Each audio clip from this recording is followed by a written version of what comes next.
Welcome back to I Did This Instead of Killing Myself.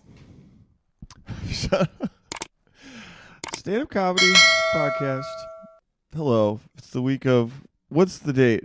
January 22nd, I think, 2023. Happy Monday. Yeah, hope you're having a good start. Thanks for clicking on this episode. Thanks for keeping listening. Packers lost yesterday. That's what I'm thinking about. God damn. I don't know why I care so much about a team. I do, though. Very depressed. It's I don't know. It's weird. It's very weird. You know, you love the guys. It's irrational. You're so obsessed. You think you're rooting for them, and then they blow it in the most critical moment. So anyway, I go, oh, it's good to care about stuff, I guess. But it's fine. It's fine. I guess we'll be back next year. But, you know, it's okay. We got a really good guest today. Very good guest. Speaking of, you know, bouncing back from tough losses, got a good dude. Example of that. Our guest today, Anthony Greco. Yep. Anthony Greco. He's a cancer survivor. Yeah. He's, well, I don't want to start with that. He's a funny comic, first and foremost. 2-year comic from Long Island, and just awesome dude. And we had a good convo, but he is a cancer survivor, so this interview is a lot about that, and it was super interesting. Anthony was diagnosed with a rare brain tumor at the age of, he was in high school, so under 18. And he's had to kind of deal with that over the last decade plus, and very cool story. So we get that story from the beginning of the diagnosis, step by step, kind of how that went. And then I am just a sucker for this kind of story because, like, how rare is that for someone to be diagnosed with that at such a young age? And what does that do to your mindset and how you look at life and stuff? And he's got such a awesome perspective on it. And kind of like that, what country song is it? Live Like You Would Die In, that song. Yeah, well, not to make light of it, but Anthony has lived literally like that for the last 10 years, and now he's, doing his thing, killing it in comedy, and doing a lot of great stuff. So he is a cancer research advocate. He does work for Cycle for Survival. That's linked below in the description. He's also the co-founder of the Adam Fiorello Foundation, which is a nonprofit striving to find a cure for rare pediatric cancer. And Adam Fiorello is actually a friend of Anthony's that passed away when he met him through his cancer treatment. He also had cancer. So really cool stuff. Please follow that, support that, and get to know Anthony. Anthony also in comedy, he's the co-producer of Thirst Trap Comedy. He and Sarah Barnett co-produce that show every month at St. Mark's Comedy Club. It's an awesome show. I've been to it before. Very cool. So, yeah, good stuff. Good stuff. Anthony's the man, dude. Really interesting interview. I hope you enjoy it. It's kind of a long one, as usual. They're all getting long. It'll be like 2 hours. But, yeah, it's a good time. Good time. So we talk all about that stuff. We talk about, like, fitness a little bit. We get into weightlifting. And so if you're a big weightlifter, I never get to talk about weights, but Anthony is. You'll see him on this. He's jacked. Good-looking dude. Just jacked guy. And I get to talk to him about weightlifting because I used to lift. I used to be strong. Now I'm not anymore. But so that was fun. I also hit him with a bunch of random thought-provoking questions. I thought they were thought-provoking questions about. I asked him what his pet peeve was. What really gets under your skin? And he said, besides cancer, that wasn't a very good question. But anyway, a bunch of other stuff, and really had a great time. So hope you enjoy the interview. Not going to shout out the local South Carolina shows, but follow Greenville SC Comedy. If you're still listening down there, thanks for listening. And we are going to have a show at Toodles and French this Saturday at 10 o'clock. We're figuring out the lineup now, but there's going to be a show in Astoria this Saturday at Toodles and French. So check that out. All right. That's it for the show. Hope you guys have a great week, and hope you enjoy my interview with Anthony Greco. Here it is. All right, welcome back to the show. We're here. Anthony Greco. Hi. Hey guys, what's going on? How we doing? Yeah, welcome. We're How we doing? Totally sober and Yeah. yeah, dude. Thanks for coming up, man. Thanks for having me, bro. Appreciate it. Yeah. This is gonna be fun. It's gonna be good. Mhm. So what's up? How we doing? God damn it. God damn it. You're so high. I'm not at all. You're high off life. I'm That's high. what you I'm are. high on life. Yeah. Yeah. There's nothing wrong with marijuana. It's legal in the state of New York. It's legal, yeah. Yeah. Responsibly. All right, guys, do it responsibly. Has marijuana has it always been legal in your lifetime? Like, when did it become legal in your lifetime? In New York? In New York, yes. During COVID. Oh. Yeah. Yeah, Cuomo fucked up with like the old people's homes. Like, everyone was dying. He locked them all in there. And then he was like, okay, but I'll legalize weed. Yeah. Like, do you guys like me now? Yeah. Yeah, America needed it, huh? Yeah. Yeah. It wasn't legal in my home state of Michigan until, I don't know, maybe pre-COVID. But, yeah. I saw the turning of, no weed to weed in a conservative, white, suburban area of West Michigan, yeah. And the state got shittier. It made it worse. It was really... How was it? Did the town just cease to exist after? Like, was it just become decrepit? More, bums walking around. Okay. Like, not home, Yeah. beanie, like, hacky sack types. Okay. Drum Hipsters. circle, yeah. Is that still, am I going to get canceled for saying that? Or Maybe. Is that still a thing? Maybe. I don't know. Is that I don't know the if thing? we'll offend people. Yeah. Maybe you should bleep that. I Definitely, yeah. I feel like, between Bushwick and, Brooklyn, we have a lot of friends that are, yeah. Me identify. For sure. Anthony Greco, so happy to have you on the show. Woo! Happy to be here. Yeah. I have some notes on you. Okay.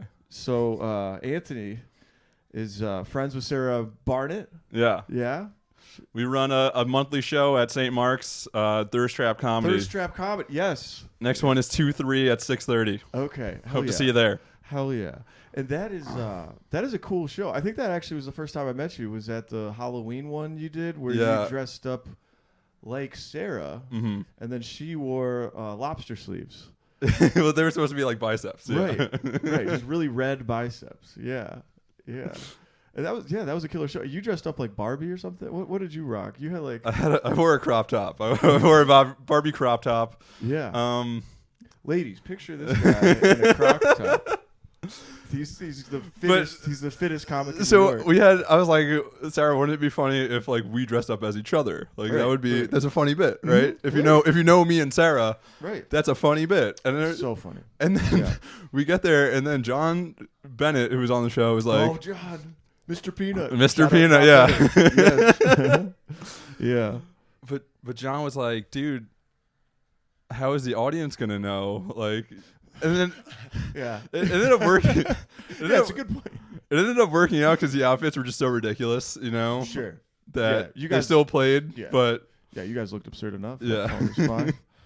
Yeah, me in a crop top and a pink cowboy hat. Yeah, is just. Yeah, John was like, "Yeah, maybe you should look like a celebrity that everybody else would know." But you guys, no, that night was fun.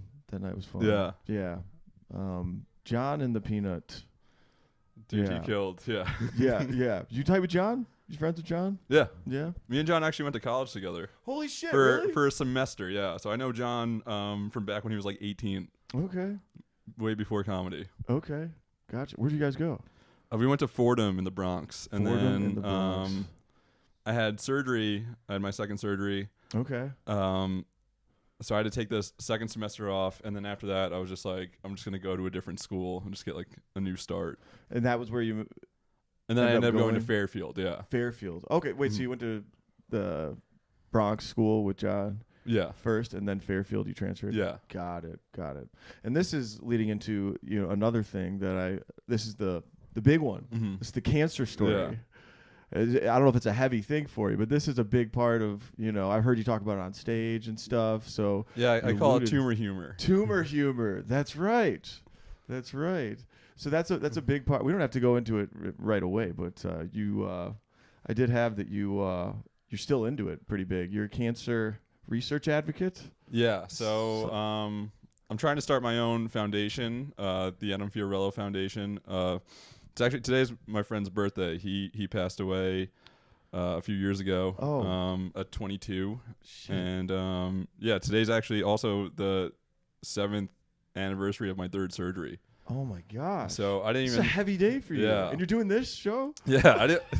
So I'm sorry. I kind of yeah, but yeah. So I scheduled crazy story. I scheduled my 3rd surgery. I'm like, all right, finding out about it. I'm still in college. Yeah. I found out about it in like November that I need it, and then I'm like, okay, I'll push it until after I graduate in January, and I'll just do like the 3rd Thursday in January. Like, I want to enjoy the holidays and all that stuff. Sure. Yeah. And then I ended up finding out or realizing that it was my friend's birthday, and it was the first birthday since he had passed away. Okay. So the day of the surgery you scheduled? Yeah. So you had forgotten that was the same day. Then Yeah. you're approaching the day of the surgery and you're realizing. Yeah, one of his friends Holy texted shit. me and was like, dude, this is Adam's birthday. Like, that's... Dude, did you feel like this is major good juju or Yeah, bad juju? I felt like it going was into the good. surgery? It You felt like definitely was made me good? feel a lot better. Like yeah. he was like, there with you Kind of, yeah. in a way. Yeah. Yeah. No, I think about the significance of stuff like that too. It's like, man, this is... Yeah, and it was just like the random, I was like, all right, 3rd Thursday, like, let's just get it over with. But I Yeah. kind of want time to, like, Yeah. enjoy my Christmas and shit. For sure. Now, that last surgery, was that like a surgery that was supposed to like you be in the clear afterwards? Or, I mean, is that always, or was this like, okay, so this is part 3 of this however surgery, many? there was like, so they saw changes. We're going to get very technical right now. So my tumor, they can't tell if it's back or not. They see it. At this point, this is past tense? This is all the time. Because it doesn't light up. Yeah. Right now, as of today, that's still true. I call it Schrodinger's tumor. Because they don't know until they go in. Like Schrodinger's cat? Yeah. Yeah. But, so it doesn't light up, which is good. That means it's benign. Mm-hmm. But they can't tell the difference between scar tissue and tumor tissue. Mm-hmm. So every time I go, they're like, well, we see some changes, but it's probably just scar tissue. It's probably, they never know. Okay. So it could be back right now. It could not be back. But all my scans have been good. I'm on chemo. I'm on a very mild oral chemo. I've been on it for like 3.5 years now. I feel great on it. Wow. Only thing is I gotta drink a shit ton of water. Okay. We got you water. Yeah. We got got extra waters. water. We're gonna We be got waters on supplying deck. the water. Yeah. But yeah, dude, this that's is really interesting because like I don't know you that well, so that all of this I'm kind of finding out in real time. But that's so crazy, man. That's really cool. I mean, not cool. It's not cool. No, yeah. It's interesting. No, but it's great for you for living under that with a cloud, sort of, right? I mean, yeah. I mean, yeah. I guess so. If you want to think about it that way, but things in poetic terms, dude. So yeah, like let's the whole backstory of it. So I remember when you talk about this on stage, you talk about the cancer that you've had as a pediatric form of cancer. Yeah. So this started when you were. So they found it my freshman year of high school. Okay. Kind of a long story short, I failed a hearing test in my left ear, like barely. Like it's above everyday hearing, and I hear it half the time, barely anything. And the nurse at my high school was like, "I can't clear you until you figure this out." And I'm like, "It's nothing. Like, what are we? What are we doing here? Like, I don't even. It doesn't affect my life at all." Right. And then I go see an ENT eventually because no one can figure it out. Mm-hmm. And then he recommends I get an MRI in case I had something on like my ear canal or whatever. Right. Nothing was there, but they found a spot on my brain during the MRI. So totally incidental. Yeah. And then I go see a neurologist who recommends a neuro-oncologist, and then I kind of like just follow meet with him. hole. Yeah. Yeah. And I see, I send my scans out like all throughout the city. Right. And then I meet with the doctor at Sloan. He's a lot younger than, they're all like old curmudgeon-y, like in academia too long. Mm-hmm. And then this guy is like brand new. Like he's like his own. Fresh off his boards. Okay. Well, he's like just became like an attending. So like he just, wow. Okay. So I feel like we have like we're very close still, and I feel like we kind of have a good relationship because we like grew up together in our role, Yeah. Not my role, but his role. Yeah. Because he followed you along with your treatment. Like Yeah, post diagnosis. He was so- still your guy. Yeah, so he left Sloan a year ago. What was his? Was he a neurosurgeon? No, this is my oncologist. Oncologist. Yeah, Okay, my your surgeon oncologist. I've met maybe 5 or 6 times. Okay, gotcha. I actually did a comedy fundraiser for him Oh, very last cool. year. Yeah, Wow. Okay. it did really well. Yeah. No, I'm sure. I'm sure. I'm sure there's a lot of love in the audience for that one. But yeah, I've met him only a handful. I'm much closer with my oncologist. I gotcha. So this oncologist, you find out that you have a spot on your scan. And then I meet with him. He's like, all right, we'll follow it up. Everyone else is like, oh, it's definitely a mass. Like we got brain tumor. Where was it located? Left frontal lobe. Left frontal. Which apparently, dude, like my surgeon told me, if you're gonna get a brain tumor, get it on the left frontal lobe. Really? All right, guys, take notes at home. Yeah. Left frontal lobe. That's like the place to get. If you're thinking about growing a tumor yourself. Yeah. I do not recommend it, but wouldn't recommend. But if you had to get one, that's where it would be. Why is that? It's just, I don't know. It's like a lot of free space, I guess. Okay. That's what Okay. But the ironic thing is, like, that's the part that controls personality. Interesting. And then my third surgery, I did have some right-sided weakness. Like Okay. it was temporary. I got it. It was only like a few weeks. Okay. Did like occupational therapy and stuff. But if you go back to for, diagnosis, so what did they tell you then? Like that's definitely a mass. So did they recommend surgery immediately? Like we got to remove it? No. So no one knew what it was. Like some doctors said it was a mass. One place said it was a shadow. Like we do not recommend following up on it. Yeah. My doctor at Sloan was like, we don't know what this is. I'm gonna be honest. Like it could be a lesion. It could have been a shadow. It could have been a tumor. But he was like, all right, like it's not. We'll follow it up. We'll do another scan. We'll repeat it. We'll see if it's still there. And if it is, we'll monitor it. Like and you'll be okay. Yeah. And I'm like, all right, fuck yeah, dude. Like, okay, let's so do it. So at this point, your state of mind was what? I mean, were you like panicking, or were you like, well, let's just wait and see? Like, what type of? Well, because it wasn't affecting my life, and all I had to do was I had to go to Sloan every so often, follow protocol, like 3 months, 6 months, a year. Okay.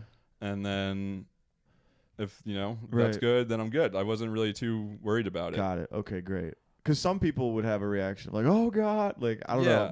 It wasn't. Like, I'm the type, I probably would have like assumed the worst and be like, oh, fuck. Yeah. Well, it's the worst. It's definitely. But, I was fine. You seem chill. Yeah. Okay, so they follow up, they do the scan. So then what happens? So then I have an MRI my senior year of high school. Okay. Like a checkup. And so I was like, oh, maybe they'll tell me come back in 3 months. Like that's worst case scenario. And then my doctor's like, well, we saw growth. Like we saw changes. I was like, okay, like what does that mean? He's like, I don't know. We're going to discuss at tumor board Wednesday. And then I'm going to call you Wednesday night after we discuss. And wow. Our tumor board, for those who don't know, like okay, so I think I know a little bit about this. Yeah, so I should explain that. So at Sloan, like at most hospitals in their oncology departments, they have meetings department wide, or like mostly department wide, and they present cases that don't typically get like seen. The complicated ones, the Dr. House cases. So kind of. Yeah. And they present it there, and then the surgeons give their opinion, the radio-oncs give it their opinion. Yeah. And they kind of just get opinions from everybody and then present that information back to you. It's so cool that they do that kind of stuff. Yeah. I got to sit in on some of those for orthopedics. There's an orthopedic practice in Charlotte, or like a fellowship or something. And every Friday, the same thing, like the residents, the fellows, like all the surgeons would come in and they present their complicated cases. It would be like a hip revision or something, and they'd be like analyzing the scans and seeing like what type of implant it was, what complication, and they go through all of it. And it's pretty cool. And then they let sales reps sit in the back and just suck up to the surgeons. We didn't know what the fuck they're talking about, but yeah. But that's cool. Okay, so they so they reviewed it, and what they come back with? They call me. I'm at the at like a college on Long Island with a bunch of my classmates. We're writing our term paper. Okay. And then my mom picks me up. It's like 6:30, And she goes, Anthony, Dr. Gilhini called. And I'm like, okay. And she's like, you're meeting with the surgeon tomorrow. And I'm like, tomorrow? Like, what the like, that doesn't sound good. Yeah. And I like remember that we got pizza and like it was like the most awkward like dinner. Like no one really said anything at dinner. Jeez. And it's like, I can't remember what I did last week, but I can remember that. Yes, you could remember. As soon as you got that news, everything was like significant. And Yeah. then Holy shit. I met with the After getting surgeon. that news. I met with the surgeon the next day, and he was like, "So what's your schedule?" I'm like, "Dude, I'm a senior in high school. Like, Yeah. I don't really have a schedule." And he was like, "Okay, so next week." I was like, "What?" Yeah. So it was like it wasn't even 2 weeks because the scan was Friday, and then I got the call Wednesday, met with the surgeon Thursday, and then I had surgery the next Thursday. Now the surgery they did for you, did they take a flap of your skull off to get at the? Yeah. They did. So I have a bunch of shit in there. I don't even know. I have a screw loose. Really? Yeah. You want to feel it? Yeah, sure. Dude, this is the second Bad time. radio. Right there? Yeah. Woo! Okay. Because yeah. I know a little bit about these kinds of surgeries. Did they use a drill, a burrs? I did not ask. Oh, you didn't that is know? not Okay. something I want to know. Okay. Even up there, I know I have one screw, and then I think they have mesh in there. I don't even know, but I don't Okay. really want to. Well, typically for a craniotomy, Mhm. like they would drill 3 holes, and they'd cut like a puzzle piece out, and there's like a DuraGuard to protect from like hitting the sensitive part of the brain, and then once they peel the flap off, then they got to go and ablate the tumor or use a sonic aspirate. What did they? You know what they used to remove the tumor? No idea. Oh man, I'm showing off with the product knowledge.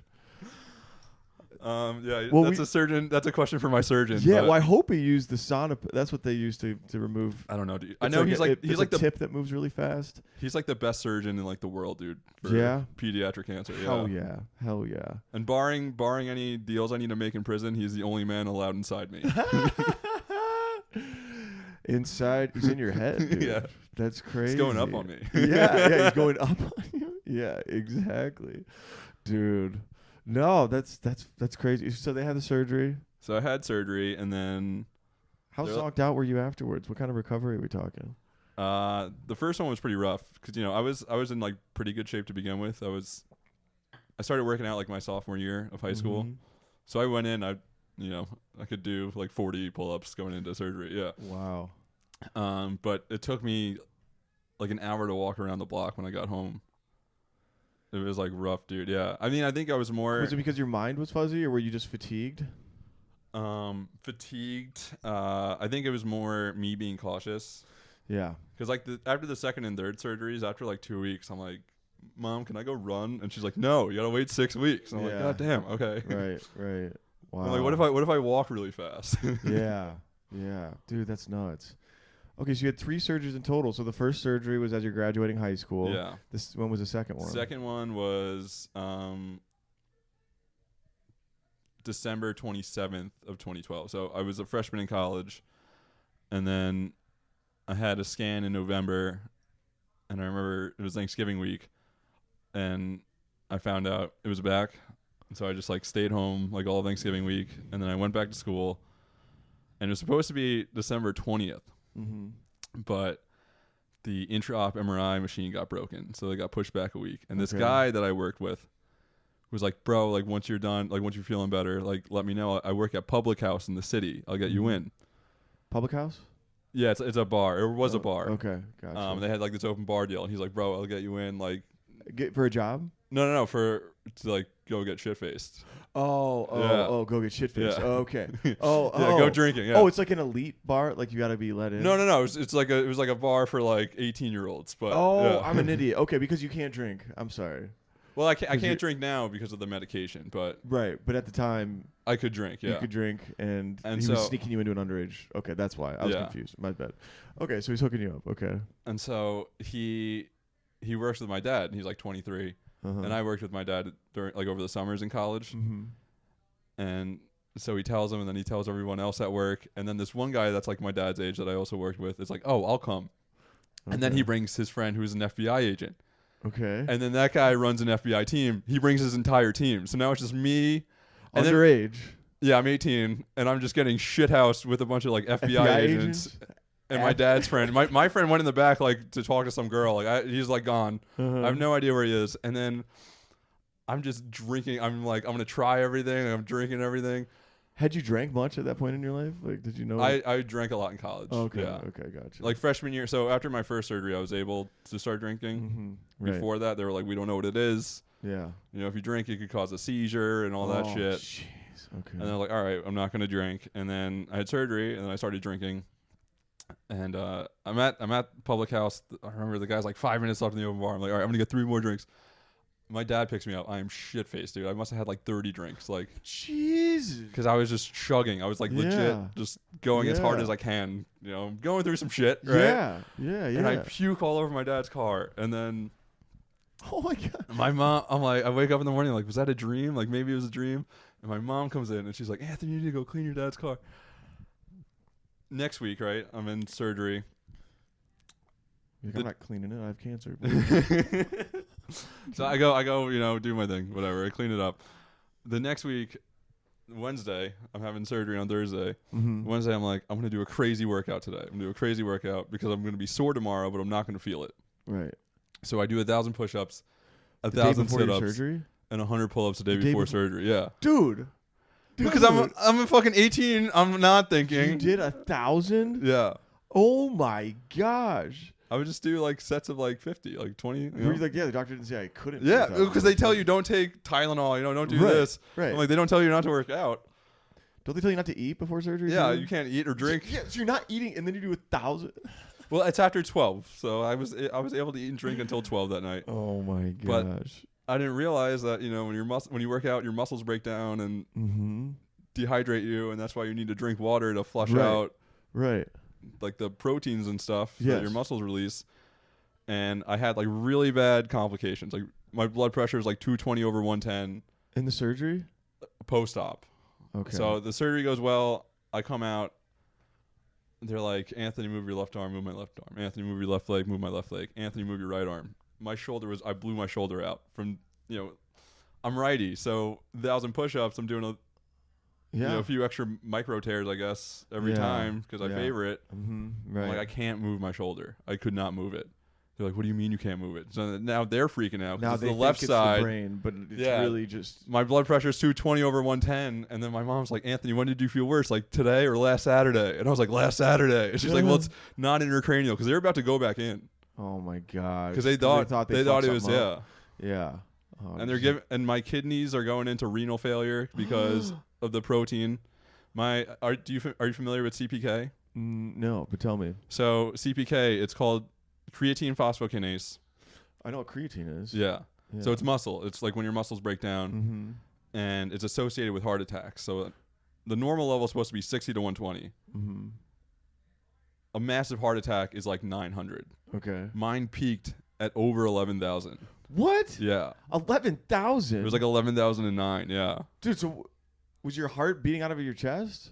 Luckily, I was fine, like cardio wise, but they freaked out, and then they just gave me like quadruple the fluids that they normally do. Dude. And yeah, Jesus. my doctor would tell this story to every resident that was with him. Just be like, listen to how big of a fucking idiot this guy Dude, is. they're gonna add it to the pre-op checklist. So in addition to like your pre-op med, Yeah. don't do 1,000 push-ups the day before your procedure. Oh, that's crazy. I just thought I was like, you know what? I'm gonna be sore tomorrow, but I'm gonna be honestly, on anesthesia, so no, it's honestly, not gonna matter. I would have thought the same thing. I'm not Yeah. like, I mean, I don't think I would have done that many. I wouldn't have been able to actually, but I would have expected the same thing. You know, just fatigued, but like whatever. But like Mhm. your body, it must have been like because your body was recovering. Like a surgery's traumatic, so your whole body Yeah. is like, oh fuck, we just got fucked up somehow. Yeah. Your body doesn't know they're gonna cut you open and shit. They're like, they see that in like marathoners okay. because, you know, Yeah. like extreme dehydration. Mm-hmm. So your body needed the water to rebuild the muscles from all the tearing you had done. Well, no, it's so all the CPK were in my kidneys, so I had a massive bill, and I couldn't drink. So I was Okay. really dehydrated. So I had all this because when you drink, you flush stuff out of your kidneys Right. when you urinate. Yeah. I couldn't. Because you had get just any of drank that. on that Saturday, gotten shit-faced, and then this was leading into it. Yeah. And you did the exercises. Jeez, dude. And then Jeez Louise. once they figure that Anthony out, Greco, you are a madman. Dude. no, I'm an idiot, dude. That's what I am. I'm not. Don't give me any more credit than. No, dude. I would have. Yeah, I could see myself doing something similar. That's crazy, man. Yeah, my doctor. So, he's peds. So he's like the PICU recognized him, but I was at the ICU. Like they had to move me to like the regular ICU, and he was like, I was screaming outside your door, and everyone's looking at me like, who the fuck is this guy? Yeah. And then they see the doctor badge, and they're like, oh, okay. Like, He was screaming outside your door. yeah, 'cause he was cursing me out, dude. Oh, he was so mad at me. Oh gosh.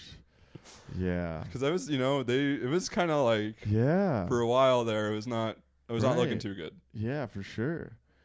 and it was all my fault. But wow. So how long were you touch and go after the? so they like, once they found out why, they were able to like stabilize me pretty easily. But Wow. I just remember them. They're moving me to the ICU, and my gown is stuck. I'm like laying on my gown, kind of, and they're trying to they need to get my gown off, and they're like, Anthony, you got to move up, like wake up. I'm like, what? And so I have like brief consciousness for like 10 seconds, and they take the gown off, and they just take like the tiniest, like littlest, like cutie, like little towelette, and just put it over my dick. And I'm like, dude, I'm not fucking dead yet, okay? Like, show some fucking respect, bro. Oh, jeez. So they only needed a tiny cloth. Yeah. Just fucking- But yeah, dude, it was crazy. I had shit like everywhere. I had like ports in my hand. I had shit in my wrist. I had shit here. I had shit here. I always had like 12 needles in me at one point. It was nuts. My God. Dude, what an experience. Okay. So this is your second surgery. So that's the second surgery, yeah. Yeah. And then did you have an extended period of where you felt normal after that?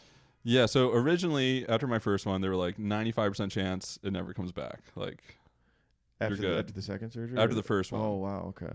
So I was like, okay, like it was just a blip, like nothing Yeah. really, I'm just going to ignore it. Like it was 6 weeks, at the end of the day, or 8 weeks. By the time I found out to the time I'm like fully recovered, because it takes 6 weeks, for you to get cleared. Like it's 8 weeks, whatever. Yeah. Like never happened. And then the second one, they were like, okay, you had 2 in 1 year. Yeah. Yeah, maybe not 95%. Yeah. No. Yeah. So we don't really know. And then they were like, do we do chemo or radiation as a or preventative measure? Yeah. Well, because it's grade 2, but there's like some grade 3, and it's kind of the difference between grade 2 and 3. No, in terms of the tumor. The tumor, okay. What was yours graded as? Like 2, but there's like some 3, and it's like really close.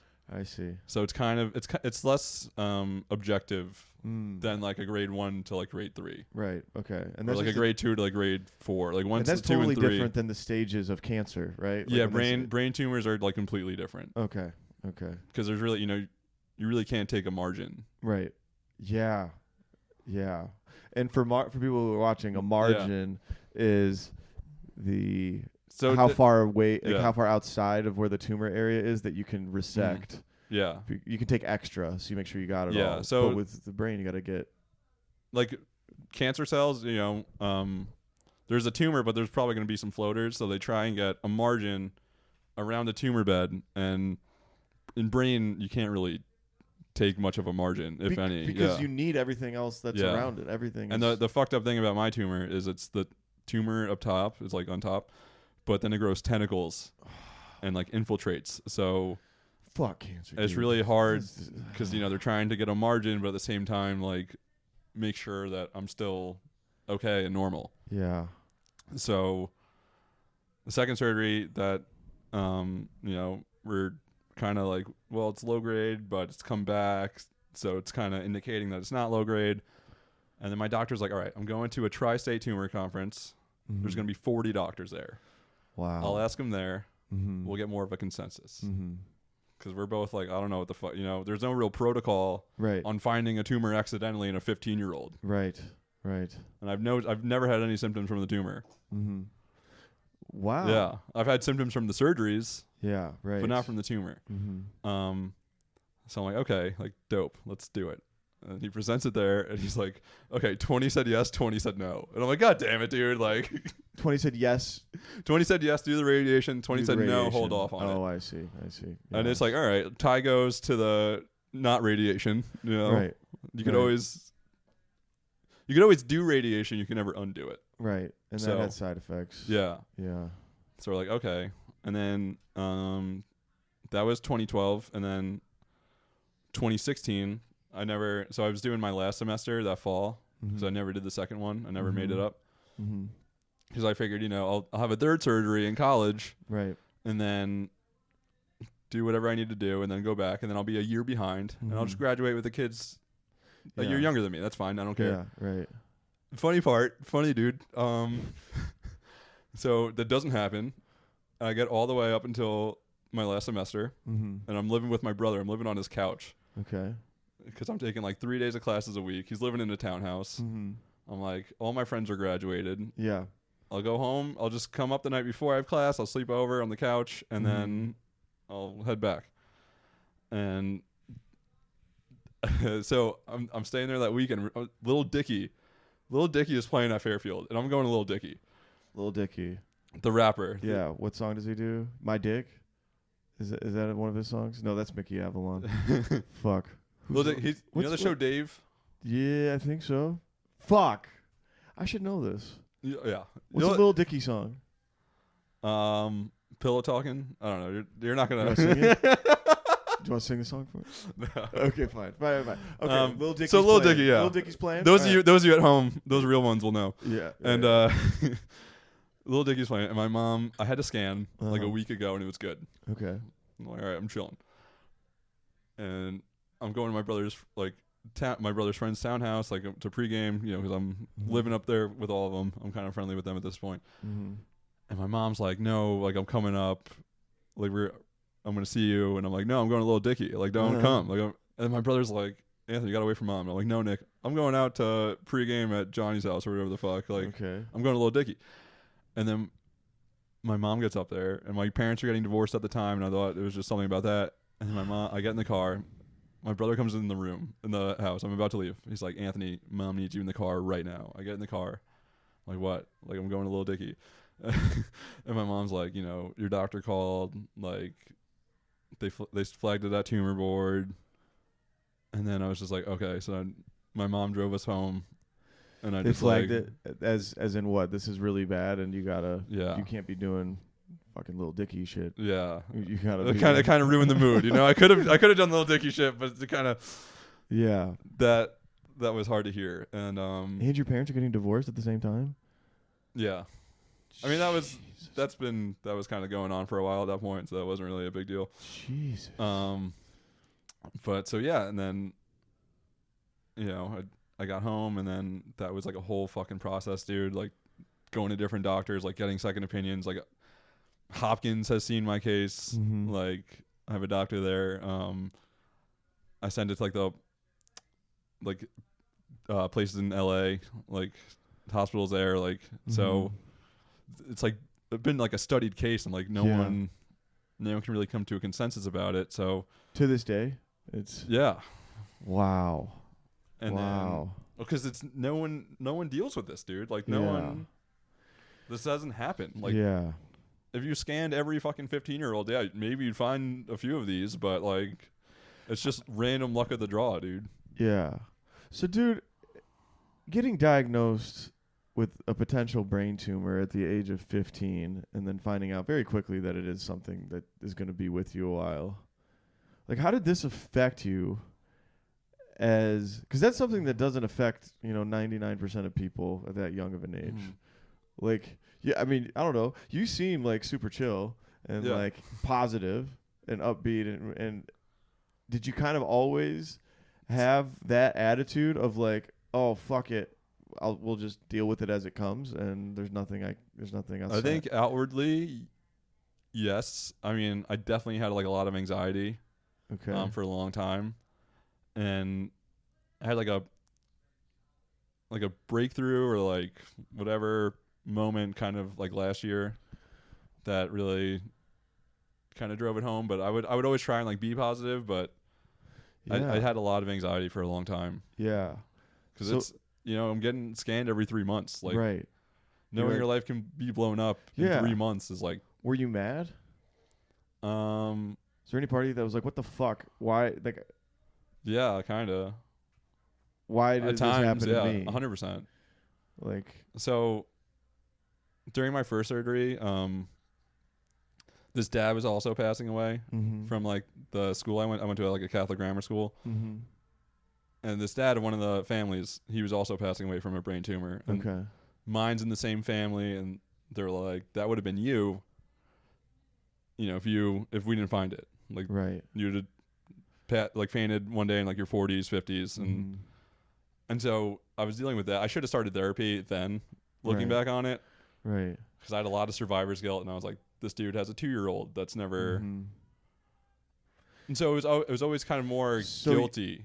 I think you felt guilty. Why? That they found it early. That they found it early. That I didn't really experience. Like I still kind of feel inadequate when I tell people that I had cancer, because it's like I never really had like traditional chemo.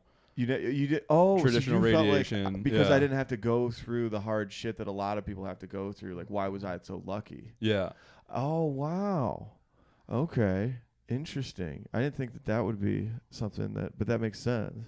Like if your school hadn't done that hearing test, and then they hadn't followed up, like you could have easily been like, well, it was a fucked up test, or like all the follow up didn't have to go the way that it did for it to. Wow. Yeah, because from that perspective, it's like it was like fated that, Yeah, dude. Like God has a plan or something. Someone, I don't know. Yeah.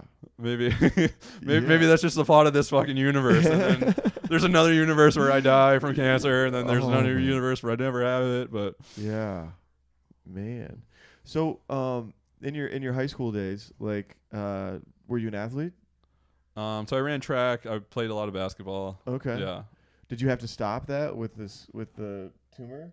No. So I just had surgery, and I couldn't work out during surgery, like when I was 6 weeks after. But after like 2 weeks, I would get the bands out and start doing stuff. Yeah. I've going a lot of walks, dude. After I remember one time after my third surgery, my mom, I need to get walked. I can't walk on my own in case I fall. Okay. So my mom's taking me out for a walk, and it's snowing, and I'm like, Mom, we need to go for a walk. Like I need to get out of the house. Like I need to go for a walk. If you don't come, I'm going. Like I'm going. And she's like, okay. And then she's just like holding me as like we're like going down this block. Oh, it's like a little bit of a hill. It's cute. And she's just like holding on to me. Yeah. And I'm like, I'm a 22-year-old man. Like this sucks. Yeah. Did you always go on walks with your mom? Yeah. Yeah. That was. Did the two of you get real close? Mm-hmm. Yeah, we definitely did. Walks to remember. Yeah. Wow, dude.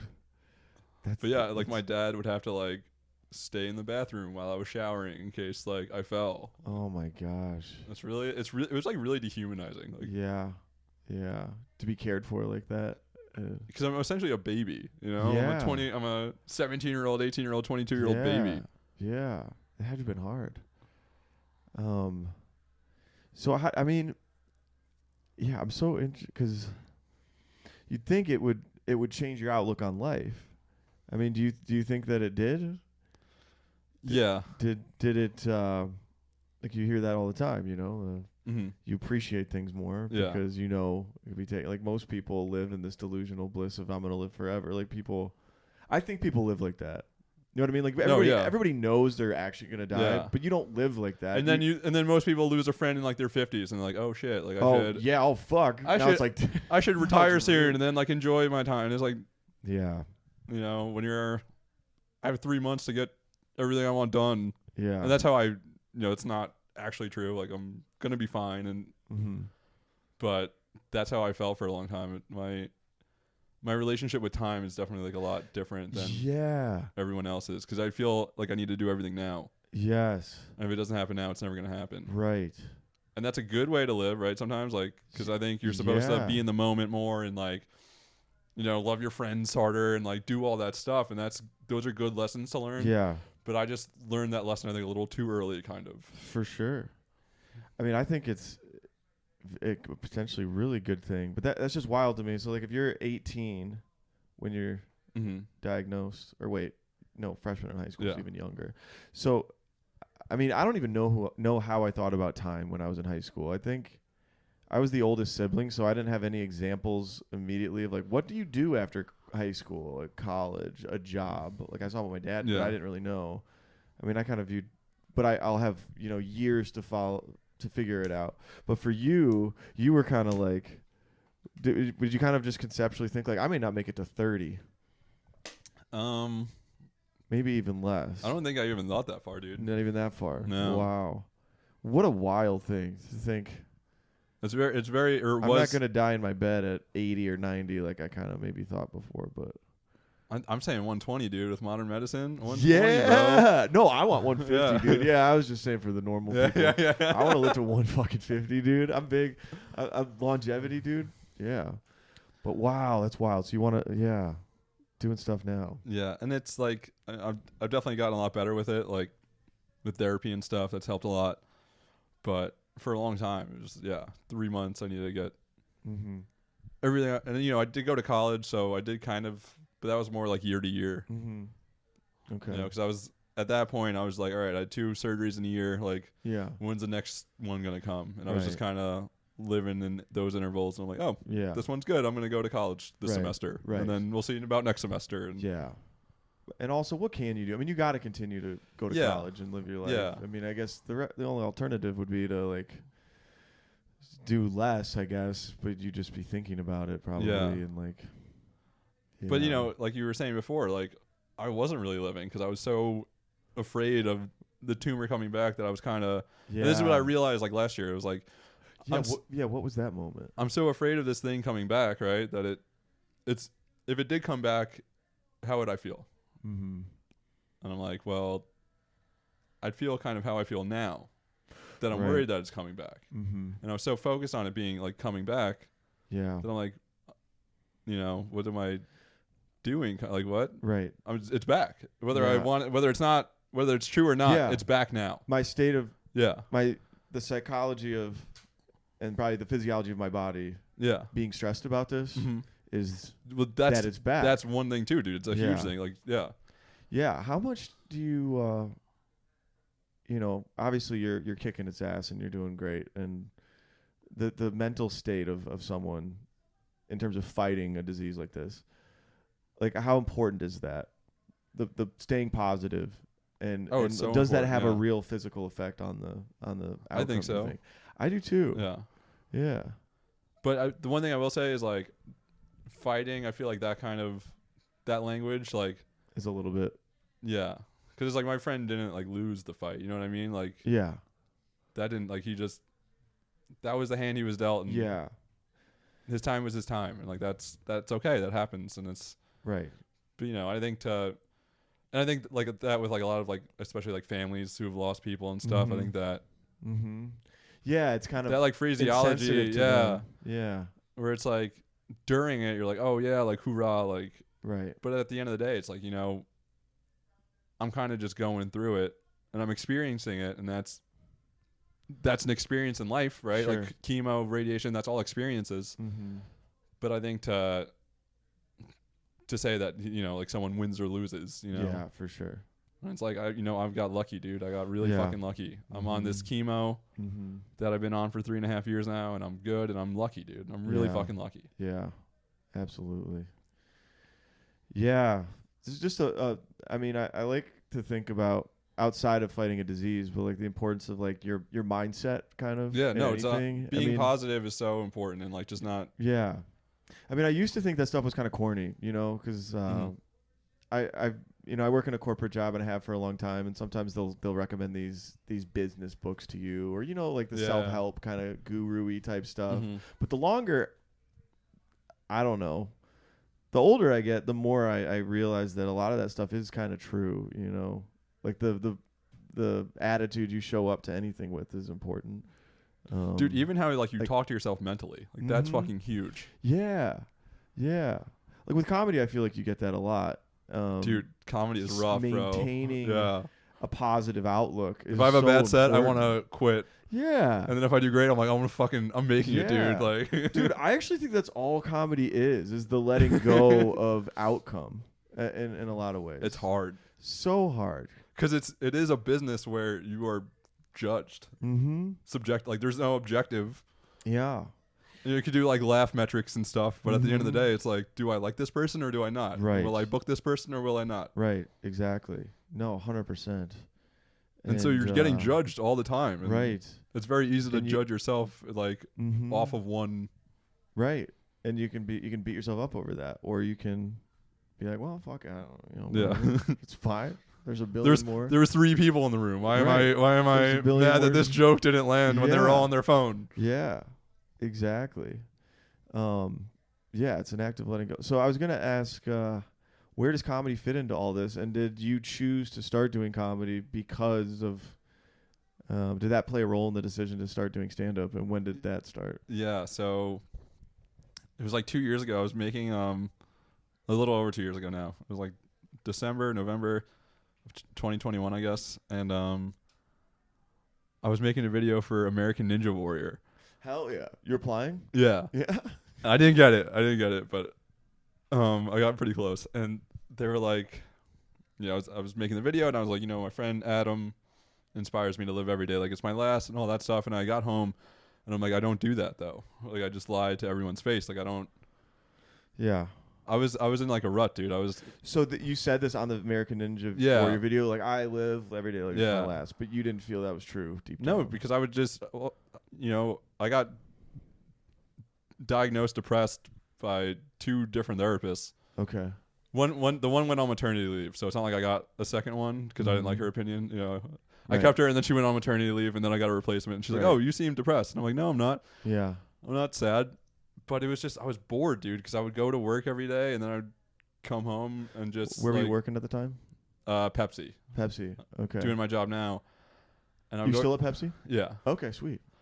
I would go to the gym and then I'd go to work and then I'd come home and I wouldn't do anything and I'm like, what is your job at Pepsi at this point? So I'm still in sales. You're in sales at Pepsi? Yeah. Shit, yeah, dude, I'm in sales too. Tight. Oh yeah, dude.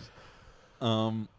But I'm picturing just kind of the type of board you are. Because I can relate to that. I mean, when I was, and it's like I would just and I had to scan corporate jobs, corporate sales 2 weeks before, and I would just come home every night and take an edible and then play video games, and that's I would turn my brain off because I'm like I can't deal with like the anxiety was so much like I couldn't deal with it. Right, the anxiety of my scan coming. The scan and and did you have additional anxiety because you were bored with the job too? Like, well, it wasn't even really like I was bored with the job. I was just kind of bored with life. Like I was like, I can't even picture myself doing this for 50 more years. Like this is boring, and I was like, I need to do something. Right. And so American Ninja Warrior, you were already kind of starting to do something. Yeah, because I was like, I kind of have. I feel like I learned a lesson, and it's a lesson that a lot of people my age don't know. And if I could teach them that lesson without having to go through all the shit that I went through, I feel like that would be beneficial. And so I feel like I have all these things to say but no platform, and I'm like, well, comedy, I could just show up at an open mic. I don't need. The barrier to entry is pretty low. Right. Yeah. It's actually aggressively low. It's aggressive. It's probably too low. It's probably too low. Yeah. They should have some psych exam or something for fucking open mic people. Me included. I probably wouldn't pass. Yeah. And so I went to an open mic and I had to like leave. I had something that night, so I didn't even end up going up. I waited there for like an hour, and then I was like, "Shit, I gotta run." And then was it kind of like you like made an excuse to go because you're like, I don't want to do it? Was it like you chickened out a little bit? No, it was like I had like something, but it's like I could have probably waited another 10 minutes. Dude, no, I would do that all the time. And it was my first one, and I'm like, all right, like, I'll just try it again. Yeah. And then I went back, and it's like it's addicting, dude. Like it's So you did it the second time you showed up. Yeah. Okay. And then that was. Do you remember your first set? Not really. Yeah. It was bad though, probably. Yeah. Did you get any laughs? A little bit here I think so, yeah. Yeah. And then I remember my first show. That was a good feeling. Okay. It was at Broadway Comedy Club. Broadway Comedy Club. Yeah. Hell yeah. Did you do a showcase show? No, it was just like it was one of Janice Massetti's shows. Okay. Shout out Janice. Gotcha. But yeah, dude, I walked out and I just fucking started like screaming. I was like, "Let's go!" After you did it? Yeah. Yeah, dude. Hell yeah. So you were jazzed up and pretty Yeah. addicted right away. Yeah, and when I started, I didn't want to do like cancer material because I Mhm. felt like that's what I wanted to do, but I kind of like worked my way up. Sure. So I wanted to get used to like being on stage and not. Right. And then the first time I did tumor humor, it sucked. It was so bad. It was so bad. But people, I guess, laughed because Yeah, they're right. nice. Right, People are right. nice sometimes. Mm-hmm. And my fucking heart rate, dude. I met up with my friends. They were all on coke. Oh, Jesus. And this was like hours later, and I'd probably smoked like 6 joints, and my heart rate was still higher than theirs, bro. I was just on so much like adrenaline. Yeah. Dude, that is incredible. Yeah, for people who don't know, the stand-up adrenaline. Yeah, Gosh. it's crazy. Yeah, dude, I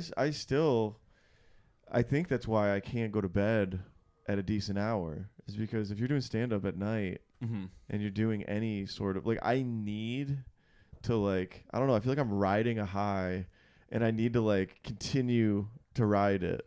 So, like, that's why, like, I don't drink, but I'll stay out late. I'll overeat Okay. late at night. Yeah. I'll listen to music. I'll vibe out. You know, maybe smoke a little bit. You know. Yeah. I don't, Responsibly. yeah, responsibly. I could be smoking the legal kind. It is legal. Yeah. Shit. Whatever. But yeah, like I need to keep the stimulus going almost. Yeah, like when I do big shows, I get like that. Yeah. Yeah. Now, I don't know. I did a I show just last feel night. so happy. I feel Yeah. elation after. If it goes well, yeah. Yeah, if it goes well. Yeah. But if it goes poorly, you're like, fuck. Yeah. Fuck. I might just be delusional. I think it always goes well. I'm just like, Fuck yeah, dude. No, it doesn't always go well. Fuck yeah, dude. I try to always have fun. Yeah. And then No, if that's you- and then good. if- Yeah. Yeah. If you're having fun, it's kind of hard Yeah. to bomb. Yeah. Cause like, I mean, it depends. Like at open mics sometimes. yeah, if well, no one's paying open mics attention, aren't yeah. fun. Yeah. Yeah. But dude, that's cool. Okay, so back to your timeline. You were feeling bored and anxious due Yeah. to the disease, and as soon as you started comedy, you And I had was- that just moment. So were you just? And I just Was started. that it for you? Was that like, okay, this is the thing I should be doing, and boredom gone, anxiety less? Like, did Yeah. you feel pretty immediate? I also had to stop. So I started chemo in April of 2020. Okay. So right during COVID. Mm-hmm. Yeah. But my doctor was like, "Oh, you're gonna be fine. Like, it doesn't affect your immune system at all." Mm-hmm. But yeah. So I started April of 2020. So it was good because you couldn't go out anyway, and I had to stop drinking. Right. Or at least really cut back. Mm-hmm. And I was like, okay, this is like a good time to start because I won't have any pressure. Right. So I started smoking a lot more because I Yeah. had to stop drinking. Mm-hmm. But it also, I was like, I need something to do. Like, Yeah. I'm so fucking bored. Like, I need Mhm. something. Mm-hmm. Like going out, I still go out and stuff. I'm not dead. Right. I'm gonna Right, go out with my right. friends Yeah. to a bar, but if when you're not drinking, it's completely different. For sure. Yeah. For sure. Yeah. Like, how long have you not been drinking? 3.5 years. Okay. Yeah. So same, Yeah. pretty much. Yeah. Nice. Yeah. Nice. Yeah, dude. You know what? I quit drinking in July of or June of 2020. Okay. Yeah. And it's kind of funny. I had a similar starting stand up. I had a pretty bad back issue, and I've told Okay. the story on here like a lot before. So, but yeah, what it took me to get on stage the first time was having a really bad back surgery, a discectomy, and kind of having some bad shit happen at work. Mm-hmm. To where, not bad, but like my sales numbers were going to be shit during Okay, COVID, yeah. and I just had missed out on a job promotion. So between the surgery, missing out Yeah. on what I thought would be the future of my career, living in a new city. And you moved to New York at this point already? This was in South Carolina, Okay. so I just moved to South Carolina. Didn't know anyone, and I kind of was like, okay, I'm going to stop drinking. I'm not going to develop a circle of friends that's like aggressive partiers, because Yeah. that's all my friends were before that. Mhm. Nothing against them. I love all Yeah. my old friends, but I was like, I kind of want to have a different pattern of like Yeah. not going out all the time. But anyway, basically, I had to kind of hit like a bottom of sorts before I was, not a big pussy and able to actually go up and do it. Cause just going and doing it was terrifying to me. Mm-hmm. But yeah, and then once you did it, how was it? You're like, oh, this is loved it. Yeah, loved it. Yeah. Thanks for asking. Yeah, it was one of those things. I don't know. My friend, fuck. Add his name in after. What? No, it's a girl. Oh. Ellen Mahoney. Gosh, Ellen, I'm so sorry. Shout out Ellen. Shout out Ellen. She was the first person in South Carolina who had introduced me. I met her at a bar where I was just hanging out, and she's the first person who introduced herself as a comedian. And she was in her 20s, and I was like, okay. What, you are? Yeah. They have those? I didn't even know open mics were a thing. And she's like, I didn't know what level of credibility, like, what is a comedian? I don't know. Like, but as far as she's a real comedian. I was like, that's fucking cool. And then I stayed in touch with her, and then I remember she sent me a text in July after I just recovered from the surgery a few weeks, and she said, I'm going to the open mic tonight at 8. Do you want to go? And I remember getting the text and looking at it and being like, if I don't go, I'll hate myself. Yeah. And it was like this churning in my stomach of like, I know what I have to do, but yeah. You don't want to do it. I don't want to do it. You're like, all right, I'll give it one. I'll try it. Yeah. And dude, I remember, I don't know, first joke, I think I said I won't need, there was a 3-minute set, and I said, 3 minutes, if this is anything like I have sex, I won't need nearly that long. And then they got a laugh. So I was like, fuck yeah. And then I bombed. Yeah. And then I think I talked about being afraid of women, and then people started to laugh. And then I got the fuck off the stage. So I think I got like 2 or 3 I remember my first big joke was this joke, how, are you on Hinge? Yeah. So, when you run out of people, mm-hmm. I'm like, that's just Hinge telling you that you got to lower your fucking standards, dude. Right. Yeah. I'm like, I love Hinge because it's the most savage. Yes. Yeah, you gotta. Yeah. Now are you still on Hinge? No. Do you got a girlfriend? I have a girlfriend. Yeah. Oh, good for you. Like a month and a half. Dude, yeah. New love. Okay, yeah. I want to ask you about that too. But yeah, man, like Hinge. Yeah, that's cool. That was one of your first jokes. Yeah. Fuck yeah, dude. Yeah, got good instincts. That's a good fucking joke. Yeah, man. But dude, it is crazy that what it takes to get on stage the first time. It's so interesting what it is for each person. Because a lot of the people I ask, it's like they go through a really rough fucking time that makes them think, well, why the fuck not? You know? And I was like, I'm bored. I'm sad.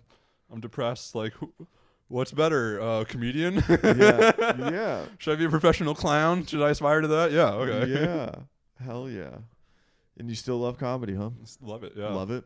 Yeah. I love writing, dude. Yeah.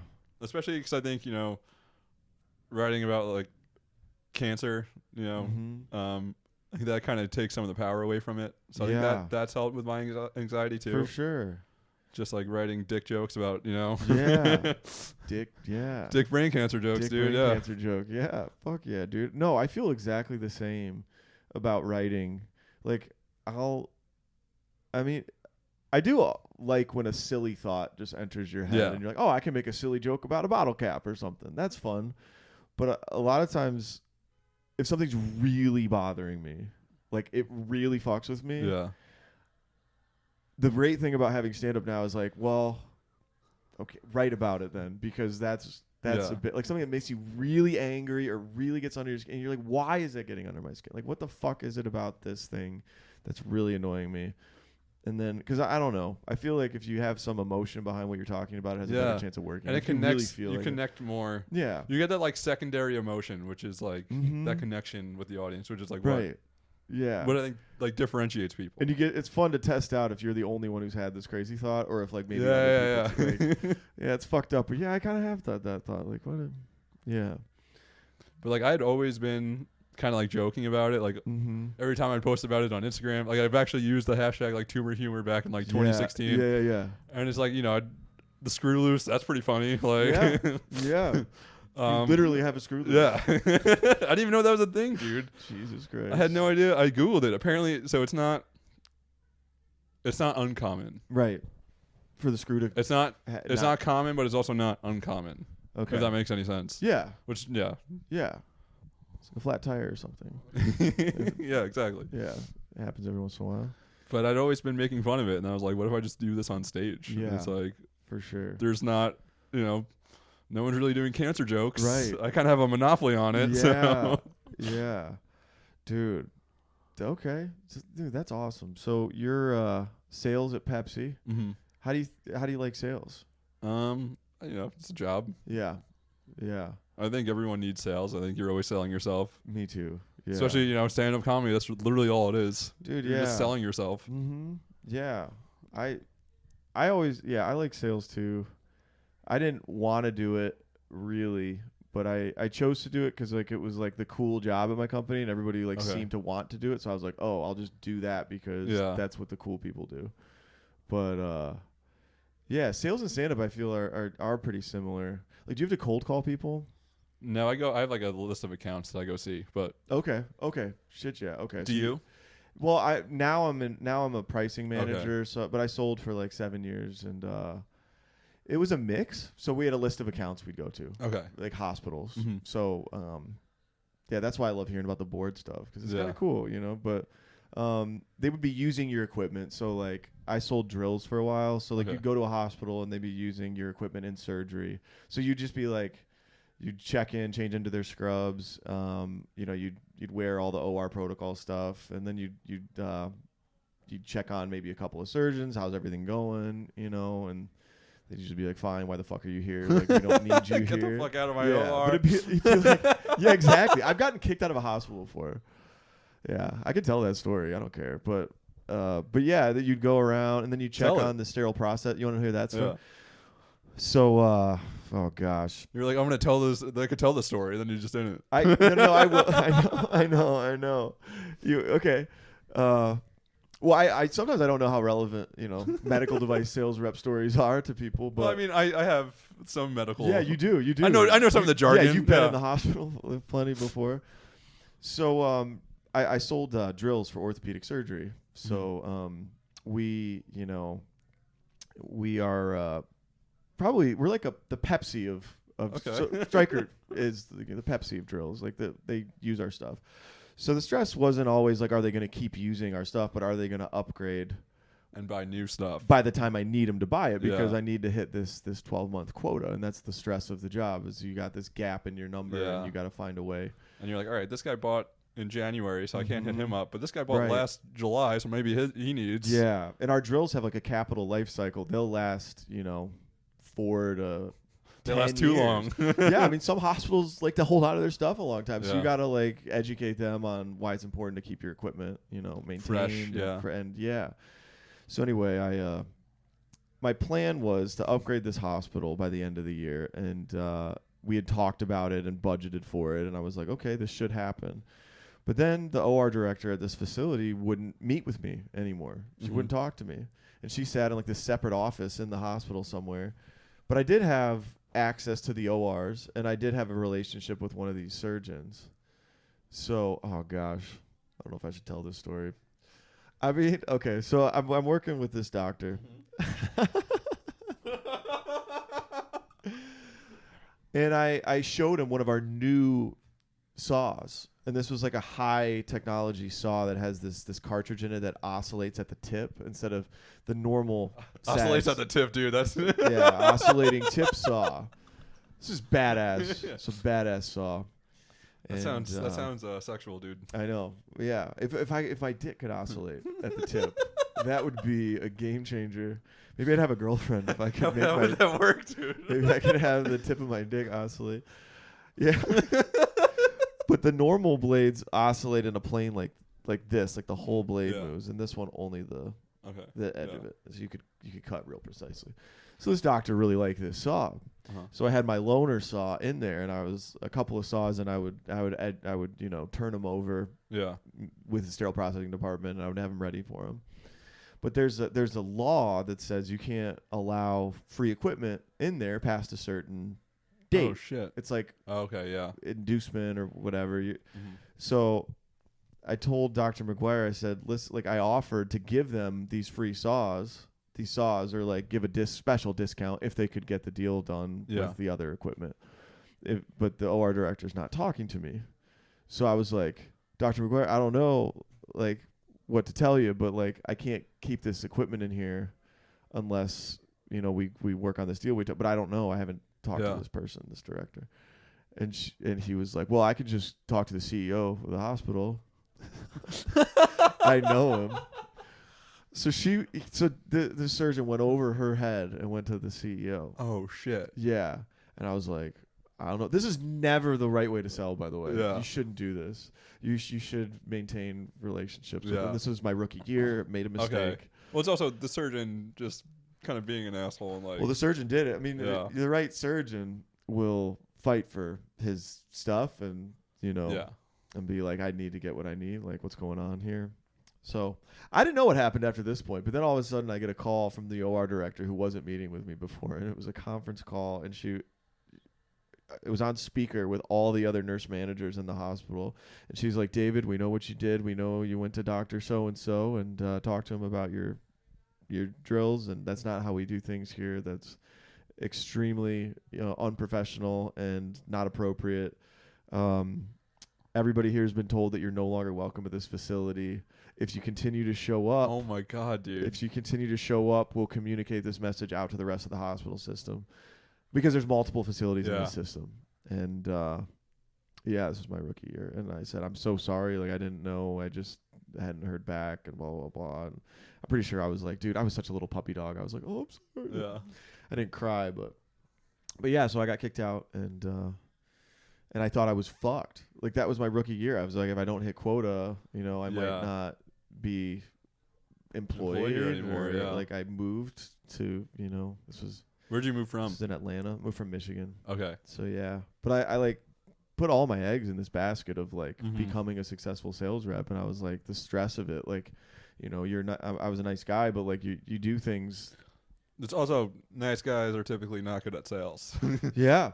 That's true, because you're not assertive enough to like ask for the business and to maintain. Yeah.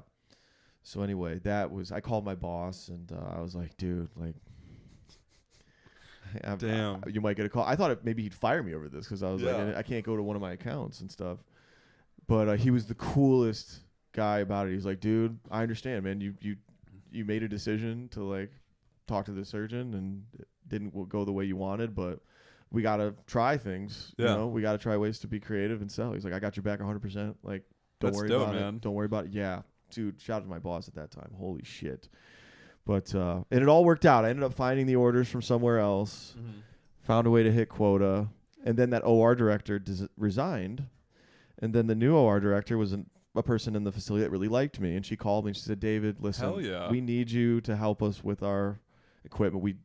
This is a blip on the radar. You're good. Yeah. Like, we like you. You're fine. And they knew I felt bad about it.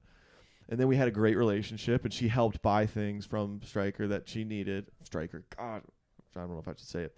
Anyway, so and it ended up being a really positive relationship over the course of my time in that territory, and it really was life-changing, really. So anyway, thanks for listening to that story, bro. I appreciate you listening. Yeah, I don't often talk about med device stories, but yeah. I mean, I feel like just in general, I kind of dominate conversation, because it's like, you know, I have a lot to talk. You know, people want to hear the story and stuff. Yeah. So I'm always like kind of like self-conscious of like, am I talking too much? Like, yeah, no, that's no worries, bro, and absolutely not talking too much in this conversation.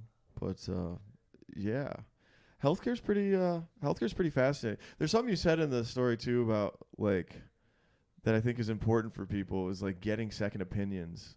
Yeah. If you ever have something happen to you. Yeah. Because like it's not automatic, and I think with cost cutting in healthcare now, they won't automatically recommend a scan. You know. Yeah. Like, with that, and it's just like, you know, I'm in a weird situation, because like I was 17. My mom was technically like making my healthcare decisions, because I'm a minor, or maybe 17. I think in New York, I don't remember, but my surgeon came up to me. He's like, "You're doing surgery next week." I'm like, "Okay." I didn't get any second opinions. Yeah. Like I said, it was 8 weeks, whatever. Weird time. That's a blip. Whatever. I'm moving past it.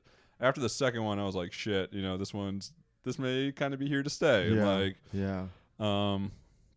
I forgot what I was saying though. Oh, about advocating for your own. Oh yeah, like you should. Healthcare and. I mean, you know, I'm 23, Yeah. 22, 23, Mm-hmm. or I'm 25, right? And I'm getting like, my doctor's like, you could go on this chemo. Yeah. You could not. Yeah. Like, it's kind of up to you. For sure. And the third surgery, they're like, you could do surgery now and get chemo and radiation, or you could wait. Yeah. And hopefully something better comes along. And if Mhm. not, then you do chemo and surgery, chemo, you know, everything then. And it's like, I'm making these decisions are affecting my life. Right. And they're affecting other people too, but they're affecting my life for the rest of my life. Yeah. The only person that's affecting, you know, the rest of my life is my life. Yeah. So it's like, you should fucking have all the information you need to do whatever, because, Mm-hmm. you know, like, especially for like cancer. Like, yeah. You. And the thing is, like, the thing that fucking pisses me off a lot is, like, these hospitals, some have different treatments than others. Yep. And they won't necessarily communicate that to other hospitals. Yeah. And you don't know that unless you have to, you have to research it. Yeah, you have to do that. And then you have to deal with insurance in this country, and it's fucking bullshit. No, I feel bad for people that, you know, may live in like rural parts of the country or parts of like hospitals that aren't, you know, they don't have specialists. I'm so lucky that I was a half hour from Sloan. Yeah. Yeah. Where I grew up on Long Island, it took us anywhere between 30 minutes and 2 hours to get to the city. Man. But, you know, 30 minutes from the greatest cancer hospital in the world. Right. That's crazy. Right. I'm so fucking lucky. Yeah, 100%. Like, my friend Adam, he is from Fort Lauderdale. Mm-hmm. He had to fly up. He came up here for treatment. Mm. Yeah, just to go to Sloan. And his, you know, he was lucky that his parents were able to afford it and everything. Like, right. And this is the same Adam as the Adam Fiorello Foundation. Yeah. Yeah. So we're working on starting that. We're gonna have some really cool events going on with it. Oh yeah? Yeah. Okay. Yeah. You're working on starting it, so it's in the early phases of. So his family had started it a few years ago, and then like after he passed, and then it kind of just like fell off. Mm-hmm. And I don't think they filed in a few years. Okay. So we're trying to restart it. Me and his brother are trying to restart it. Awesome. Because, you know, I'm trying to do like a lot of fundraisers and stuff, especially for like Cycle for Survival, which is something I do a lot. And it's just easier to like put everything through a foundation. Yeah, absolutely. So, you know, I figured why not? Right. And the money goes towards funding research. Yeah, so it's going to cure for rare pediatric cancer. Mm-hmm. So it's for the kids. Yeah, it's for the children, right, guys? Nice. Don't make me beat you up. Yeah. Yeah, you better follow this. Lincoln, it's linked below. You better follow. Yeah. Link in bio, EL_Greco. Yeah. Venmo him directly. Yeah. Dude, no, that's awesome, man. But yeah, you know, we were 22 and he passed away, and I'm still here, so that kind of we were pretty close. Yeah. I met him the first time he was at Sloan, actually. Okay. So he was wearing an eye patch. His tumor was pushing on his eye and was pushing it out, and the Heat were playing the Knicks like the next night, and I was going to the game. I'm a big Heat fan from when they traded for Shaq. Growing up way back then. Yeah, growing up, Shaq was my favorite player. Shaq and was D Wade. Yeah, Shaq and D Wade. Yes. So I'm a Heat fan, and he's from Miami, and you know he was going to the game too, and I was like, oh, we should fucking like meet up. Like, yeah. And you know, so Sloan, they have a peds floor, and he was technically peds because he had a pediatric cancer. You can develop pediatric cancer as an adult. Right. I mean, he was 18, so he's borderline. Right. But so I saw him in there, and it's all little kids, and then it's just this other 180-pound man, right? with you bond with an eye patch. So I'm like, all right, so like you this bond. guy, You're the only person there around your age. Yeah. So I was like, all right, like let's get each other's number, and then we got pretty close. And then the weekend, he was getting honored at the Heat game. He had been given 2 months to live. And he was being honored at the Heat game like a month after. And his mom was like, Anthony, you need to come down. You need to come down. You need to come down. And I'm like, Heidi, you know, I'm a senior in college. I'm aggressively broke. Like I can't. I would love to. I can't. And then she was like, "Fuck it, I'm flying you down." Okay. So she pays for my ticket. He gets honored at the Heat game. You know, we get to go on the floor and stuff. We took a picture of a fake jump ball at half court. Nice. It was really awesome, dude. And then some cheerleaders came up to him and gave him a goodie bag, and they also gave me a goodie bag, and I got a D Wade signed jersey. And this was like a month after he'd been told like nothing we can do, go home. And he hadn't eaten in like 3 days, and then he got interviewed after the game, and he wasn't making any sense. Like he was just speaking like just gibberish almost. And yeah, I left the next day, and then his mom texted me that Tuesday that he was on hospice, and then he passed away like a month later. And it was Super Bowl weekend. That was the weekend I was there. I remember the game was on. I don't even remember like who was playing in it. But I just remember he went to bed after we got home, and then I said bye to him in the morning. He wasn't even conscious, I don't think. And then his aunt drove me to the airport, and you know, he was fucking 22, dude. He was 22 years old, and he got told he had 2 months to live. That's fucking insane. And I can never understand how that feels, and it's, you know. That's why I'm starting a foundation for him, you know, in his name, because I don't want that to happen to anyone else. Yeah. What was he like? He was kind of like me. It was like, like he was very big into basketball and stuff. Yeah. And it was just, he texted me. He had 2 days of scans. And the first day was a big day. Like that was the important day. And he texted me after that, and he was like, "Good news. Like, I look good." And then the second day, he wasn't.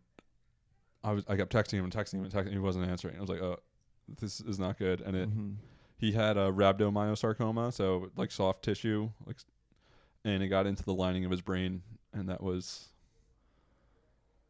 There was nothing he could like. Yeah. There was like nothing left, and he tried. Like he tried.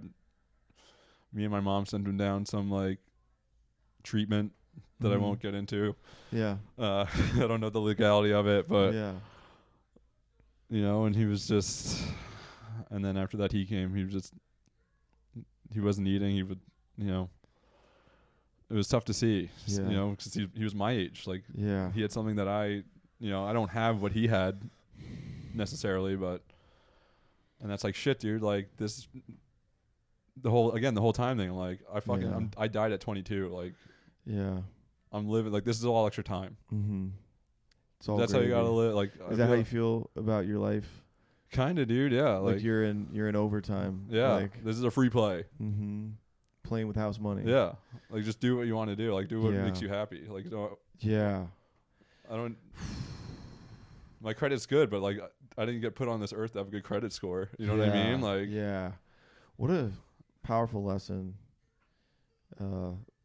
I think it's so critical that people find a way to learn it themselves, because you don't want to learn it by getting the illness. You know, obviously. And that's why the perspective you get from it is, and that's why is the silver lining. But obviously, everybody. There's a line from Breaking Bad, which famous. Great show about highly recommend. Cancer battle. Yeah, every life comes with a death sentence. So it's how much you can actually internalize that. If you have an illness, then it accelerates it. But if you can realize that, like, how would you live if you knew you only had a year or two to live? Like, most people don't ask themselves that question. I mean, does it make you sad when you see people, or do you see people in your life, you know, or just in life, that are kind of just going through the motions? And it seems like, without judging someone, but like it seems like they're not living the fullest life they could. Well, it's like, what makes you happy? Right. I think that, you know. Right. Like, I'm just trying to be happy. That's all. I agree. This is. Yeah. I don't know the fuck this is. Right. Yeah. I don't know why I'm here. But do you ever see people like that? That like maybe. Oh, people take life way too seriously all the time. Yeah. Yeah. And it's like, bro, it's not that you're gonna fucking die. Like, right. And if you live 100 years, that's a long time. Mm-hmm. That's nothing in the grand scheme of things. Like, it's not that serious, dude. For sure. But it's so easy to get caught up. You know? The seriousness. That's a good way to put it. The seriousness. Like I read a quote by Alan Watts recently. I really like Alan Watts. Yeah. I don't know if you ever listen to his stuff. Yeah, sometimes. He's like a philosopher. I follow Alan Watts quotes on Instagram. Yeah, me too, dude. Me too. Alan Watts. And this was a chapter in his book, and it was something about taking things lightly and levity versus being serious. And he said when some adults develop sort of a seriousness that kind of almost looks like sorrow or depression, but it's not because something bad happened. They just are serious, and it's because they associate their identity with the part they're playing in their life too much.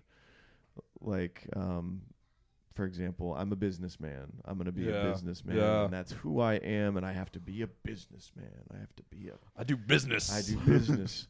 Yeah.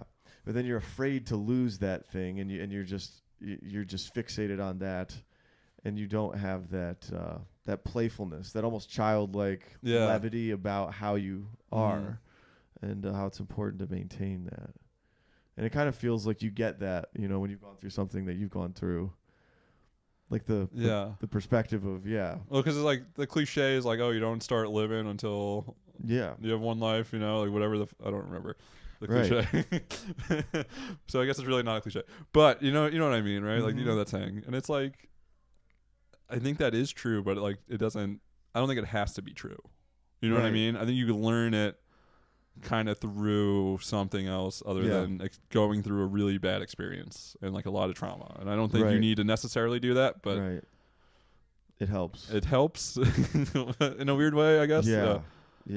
And it's like, that's why maybe I'm just self-important here, but I think that's why like tumor humor, I think it's kind of important because, I'm bringing awareness to it, and I'm saying like, oh, it doesn't have to be scary. Like we could talk 100%. about cancer. Like cancer doesn't have to be this taboo where, oh, if you have cancer, you're going to die. Like it's not, it's actually not that. Like there's a lot of different factors, and there's a lot of different layers, and there's a lot of different types, and medicine's constantly evolving and getting better, and they're doing so much research, and it's like the medication I'm on wasn't around 10 years ago. Right. For brain tumor, it wasn't around 5 years ago, Yeah. So it's like, it's not this whole morose thing that everyone makes it. Yeah, because people get weird do people not like talking about it?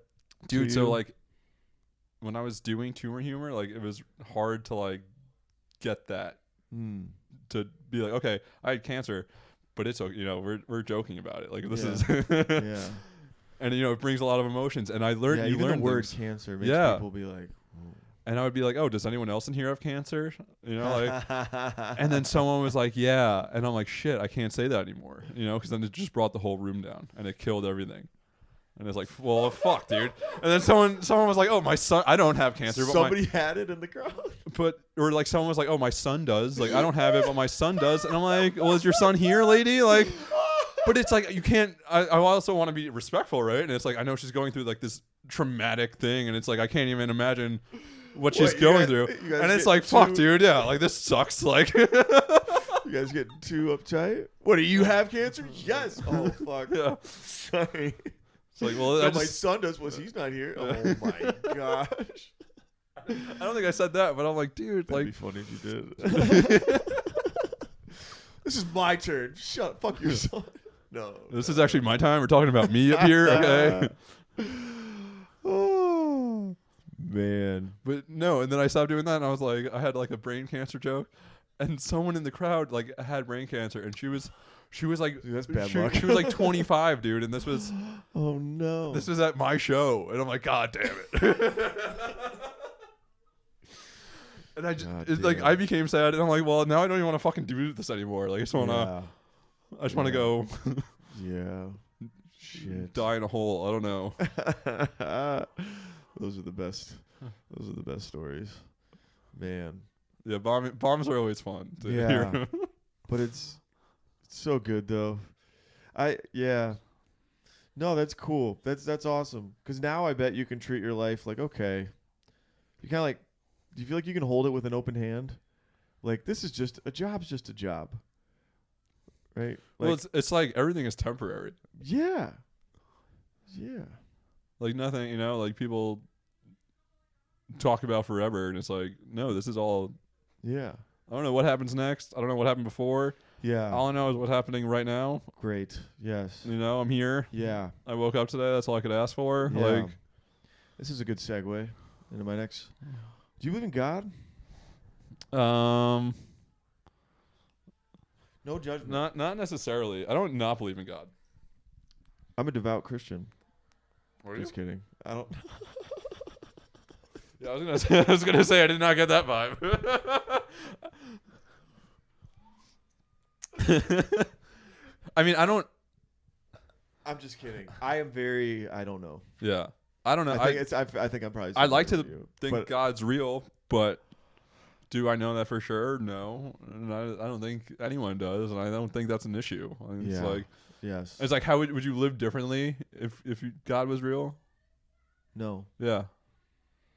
And that's the thing. And like sometimes I will be like, what the fuck am I doing here? And I will get Yeah. kind of into like a Yeah. little bit. Yeah. But then at the end I'm like, why does it fucking matter? No. Right. No, it doesn't.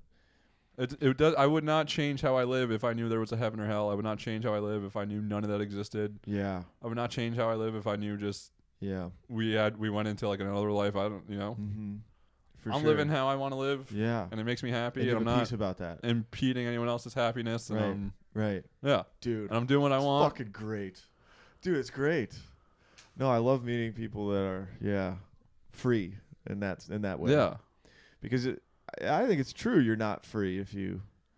Yeah, if you're beholden to some idea of what happens next and you're living according to that Yeah. and trying not to achieve that, you're not Right. Yeah, And you're probably miserable because. because you're doing something you don't want to do. Right. Exactly. Yeah. Exactly. It's that simple. And it's You like, know? bitch, you're here. Like, what? Right. Yeah. I mean, Do what you want to do here. that Like, why was- are you? That's such a great way to. I mean, I feel like that realization, and a much lesser scale, the cancer, none of Yeah. that. I don't mean to make it an equivalent, but like the understanding of that lesson of like, there's one way to live and there's another way to live. You can live by like doing what you love and want to do, or you can live out of fear Yeah. because somebody else told you Mm-hmm. that this is going to happen to you if you don't live that way. And I mean, you don't even have to live in fear, like for something for the afterlife. You could just live in fear for this life. Right. Yeah. And it's like, You should live in fear of not doing what you love to Yeah. do, because that's a worse fate. and like the two things that really helped my anxiety were like, it's if I am anxious about it, it's a self-fulfilling prophecy, right? Mm-hmm. And then the other thing was like, it's like, Anthony, you could be happy or you could be sad. Right. And it's like, what do you want to be? Right. No, Yeah. You can go through life. I can go Yeah. to bed happy tonight, or I can go to bed Yeah. sad. Yeah. And nothing in my life will change besides happy or sad. Mm-hmm. Yeah. And it's like, what do I want to be miserable or do I want to be happy? I want Right. to be. I want to be happy. So Right. why would I not be happy? Yeah. Dude, that's great. And I think you said you had a breakthrough last year. I kind of feel like since coming to New York, I've had a little bit of a breakthrough, because it's so shitty at first. Oh my god, I hated it, dude. I wanted to quit. Where'd after you live? 2 months. Here. Oh, here. I've only Okay. been here like 7 months. We moved in July. Oh, okay. But it was hard, first couple of months. I Yeah. was like, my roommate Alexis, and like we weren't really talking, like we weren't really getting along, and she was running around doing her own thing, and I was like, fine, I guess I'll go to Mike's. And, Yeah. and she was getting booked a lot, really, like right out of the gate. Yeah. And I was like not really getting anything, and I was like, dude, That's hard, dude. fuck Yeah. this, man. It's so hard it's so easy to compare yourself to like, oh, this person got booked Yeah. 5 times this week. I only got 2. What the fuck? Right. Does right. no one like me? And then you're Yeah. like, fuck, dude, am I funny? Like, Right. So you go through all those. should I even pursue this Yeah, anymore, am I, dude? Am I crazy? Yeah. That happens to me like 3 times a week, bro. Yeah, yeah. But then you kind of just are like, fuck it. Like we started to get along better, and then you start to meet people, Yeah. and then you start to do some shows, and then you're like, well, this Mhm. is fine. And then you build momentum. Yeah. Yeah, but even outside of if it happens or if it doesn't in stand up, I kind of started having this thought of like everything that comes in that happens, you have a choice at how to respond to it. I mean, and I kind of started telling myself, like, okay, let yourself feel the emotion of whatever it is. If it's bad, let yourself feel bad, but don't let it sit on you for too long and just be like, well, okay, that sucks, but. Yeah. And it's like, I think it's important to realize that everyone works at their own pace and is like doing their own thing. And it's like, okay, like you don't have to. Right. And it's also like you can choose to be happy or sad. Like the core of who you are doesn't change. Like, and I think Jim Carrey made it the same. Like it's just weather. Like the emotions it's just like weather, but underneath you're the same thing. So just, just roll with it. And like especially with the booking thing, because I feel that. Yeah, it's like everyone's working at their own pace. People. Or I'm not just a comedian. I have stuff outside of comedy that I like to do. Like I'm not beholden to this one. I'm not this one identity. I'm Anthony, and I do comedy, and I exactly. I do sales, and I do all that stuff. Right, for sure. And what could you do to control it in that moment? If there's nothing, if the answer is nothing, then what are you sweating? But it's much easier said than done. It is. It totally is, and that's what I mean. Like I guess I may have known some of those things intellectually before. But I was started to be able to kind of recognize, and it kind of started to work. You know what I mean? Like, kind of started to like, okay, I can calm myself down. Yeah, like under my terms, like I could be like, okay, I'm gonna choose to not, and it kind of works, which is bizarre. But yeah, good shit though, man. I did bring a bunch of questions. These are supposed to be like thought provoking. How long have we been talking? An hour and a half. Oh Jesus Christ! This always happens. Well, that's good. We filled a lot of time. I hope people. I hope people enjoy. I'm sure they did. Is it cool if I run to the bathroom? And yeah, sure. Right. Yeah, we can easily edit around this. Yeah. All right, welcome back. We're back. And we're back. Yeah. I'll do a couple of questions, then we can wrap. But yeah. I think I wrote these on the plane. All right, what's something that gets under your skin, really pisses you off? Like cancer specific? Cancer, dude. I told Alexis I was gonna ask you that, and she's like, "She's probably gonna say cancer." No, I meant like as a cancer survivor, like tips. I have some tips. Things to not do. Yeah. Like, I did like an Instagram post about it. One was like, don't just be like, oh, you'll be fine. Like you'll be okay. Because then I'm always in my head. Don't say that to the person. You'll be. Oh, it'll be okay. Like because in my head, this is me personally. I don't know about everyone. I've spoken. I know some survivors. No. No, I'm just saying in general. Okay. Yeah. But this has been approved by other cancer patients. Right. And it's like. Because then always in my head, I'm like, what fucking medical school did you go to? Like, how do you know that? Like, what can you see the future? Yeah. Like, it's like condescending. It's like, oh, you don't know. Yeah. Nobody knows. Yeah, no one knows. Gonna be fine. Especially with me, dude. Yeah. No one knows unless we go in my brain and then, like, take out and see. Like, the only thing I would say is you're going to be fine because you're happy with how you're living your life. Yeah. You could die tomorrow, but we all could. Mm-hmm. Yeah. Oh, that was something else that people would always remind me. They're like, Anthony, you could get hit by a bus tomorrow. And oh, it's like, shit. I just said that. Dude, I'm working on a bit about it, actually. Yeah? It's like, do you think that's the part of my brain that was taken out, dude? Oh, Jesus Christ. Okay, that's good. Okay. Yeah. What's your favorite thing to do besides stand-up? I like working out. Yeah, we didn't get into this. Okay. So when did that start?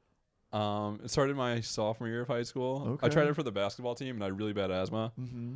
I was like chunky. I was like the same size I am now, but I didn't work out at all. Okay. I'm just like this chunky little guy. Yeah.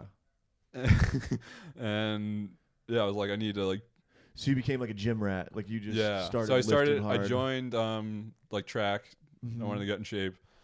I got down to like 150, and then nice. And tell me about like so why? What do you love about working out in the gym? I think I'm just like addicted at this point. Yeah. Yeah, I took this week off, and I'm like, I don't know what the fuck to. I have so much more free time than normal. Like, what do I do? Like, yeah, right. But yeah, it's just, and I also think like again, not to focus on the whole cancer thing. Yeah. But a lot of cancer patients, I feel like, do focus on like their fitness a lot. Mm-hmm. And I think it is because we have this health thing that we don't control. Yes. And then Taking your power back. this is us controlling our health. And it's Right. like, Right. Did you? Yeah, you started in sophomore year, so you started after the diagnosis, right? so they didn't know what it was at the time. Okay. So it was kind of less of a big deal back then. And also starting lifting in high school for me when I started, I was kind of like guys started to do that because that's like what you want to be buff for the girls. Yeah. Yeah. Yeah, there's that motivation. You don't want to be a skinny guy that's not putting. I went to an all boys Catholic high school, so there was none. Oh, none of that. Yeah. Okay. Well, I mean outside, but yeah. Yeah, dude. I don't know. We had girls in our school. I remember we'd go to the weight room and like sometimes there'd be girls running around the track and I'd try to be like, where they could see me. Like, did you see that? Dude? I just yeah. Just kidding. Yeah, like overdoing it. The guy that fucking screams every rep. Ah! Oh my god, yeah, dude, I love lifting too, man. I played football in college and. Oh, you did? Yeah. Hell yeah! What position? Division II, but I wasn't. I played defensive end and linebacker. Okay. But the thing I remember about it was like I hated practice and during the season and football stuff, but I actually did enjoy the weightlifting. Also, I feel like I'm good at it. Right. And it's like it's fun to do. Oh, things that dude, you're we good should talk at. about lifts and actually weight quantities. So what's your favorite lift? Deadlift right now. Deadlift. Yeah. Fuck, man. After my back surgery, I don't know if I. Oh, dude, yeah. I don't really lift like I used to, but. Yeah. What part of your back? L5S1, so the lower back. Yeah, your lower back, dude. That's Yeah. It was because I was squatting. I was in the weight room squatting. Oh shit. It was after my last season, and I had lost 20 pounds really fast because my playing weight was 250. Yeah. So I was huge. I mean, dude, 250. Yeah. Damn. I was big, like my current height now, but like my body was not meant to be 250. Yeah. It was like I was on creatine weight. Like I was on so much shit. Yeah. I wish I would have tried steroids. I never did. I don't know. Steroids would be sick, dude. If I could have gone to the NFL because I didn't, but no, I wasn't good enough. But that's a joke. I wouldn't have tried steroids. But I dropped all the weight, and then I was in the squat rack, and I was only squatting 225, which is pretty heavy, but not like a lot. Not crazy. Yeah. No, not crazy. And I was doing like high reps, and I was just going too fast, and then I leaned forward slightly, and I collapsed. Yeah, I had to go to the ER that evening. Did you like black out, or what happened? Well, I didn't black out. I remember the weights dropped, and I was like permanently in a hunched over position. Like I couldn't stand up straight. And then I like limped over to the trainer's room, and they laid me out somehow. And then they put heat on my back, and then they gave me an ice pack, and they gave me some ibuprofen, and they said, okay, it should be fine. And then I went to the cafeteria, and then I went home that night, and I could barely, get up the stairs to my apartment. And then I remember I laid down, and I was like, I should brush my teeth. And as I tried to get up to brush my teeth, everything spasmed, and I physically couldn't move. Oh, shit. Yeah, I literally couldn't move. And I asked my buddy Eric to drive me to the hospital, but it took me like a half hour to get out of the. Oh my god! Because I had to inch, and down the steps I had to, and then. Jesus Christ, yeah, bro! It was bad. And then you got surgery like. There? I didn't have surgery this time, so I went to the ER. They gave me some shots to get the swelling down so I could move a little bit. Yeah. And they didn't give me an MRI or anything like that. And then they sent me to a chiropractor. And the guy had this, I know, the fake doctors. And then they had this like little tuning fork thing that like helped like realign my back. And I kept going. And I was about to graduate college, so I was like, well, I got this job lined up. I don't have to do any weightlifting anymore. Yeah. And I just like managed it for years until COVID, when it flared up again and I had to go to the ER. So yeah, that was my weightlifting injury. Yeah. It was fucking nuts. But no surgery at that time. But yeah, my lower back has always given me problems. It'll still flare up when I'm like stressed out or whatever. I had a bad back week this week actually. But the weather's been shit. I've been stressed out actually. Just had a big a work meeting and stuff. It's weird what'll trigger it. Like if I don't know, if I have too much, like what's your schedule like? Do you feel like you're so busy you don't have enough time in the day? I always feel like that though. Do you? Yeah. Me too. Yeah. I imagine you would, because you have sales, you're doing stand up, you got your foundation, you got the gym. The gym. Yeah, you got to get the gym in. Yeah. Yeah, dude. I feel like I don't have enough time for anything, which is great. Isn't that a great Yeah. problem to have? Yeah. Like some nights I'll go to bed and I'm like, wow, today was like a full day. Like I lived today. Like I fucking, I kicked ass today. Yeah. Kicked I ass, did it. Yeah. I laughed. I cried. Yeah. I fucking, yeah. Yeah, man. I wish there were more hours in the day. That's a good thing. That's a good thing to. Mm-hmm. So how much do you deadlift? I'm trying to work up to 500. Holy fuck. But I don't use That's a lot of weight, people. I don't use a belt. I don't use straps. Oh my gosh, my back hurts just thinking about that. So I did 445 for 6 last time. Wow. So I probably could get 500, but I don't want to do 500 That's impressive. if I can only get like 1, Okay. you know. How much can you squat? I do like 225 for 8. Okay. Yeah. Okay. I don't really focus on really I'm focusing on the deadlift right now. Okay. Yeah. I gotcha. And I deadlift and squat on the same day cuz I don't want to like overstress my spine. Right. Do you what other lifts do you do? Do you do cleans? Do you hang cleans or power cleans? I can't. My shoulder got Okay, gotcha. still blown out, dude. Like I can't even like incline bench anymore. That was I was proudest of my hang cleaning ability. Oh, really? Yeah. How much did you do? 335. Yeah. Let's fucking go, dude. I mean, I can't do that anymore. Oh, my bad. That was my max. What was your max at squat? Or not squat, deadlift. Would you deadlift? We didn't test deadlift. No.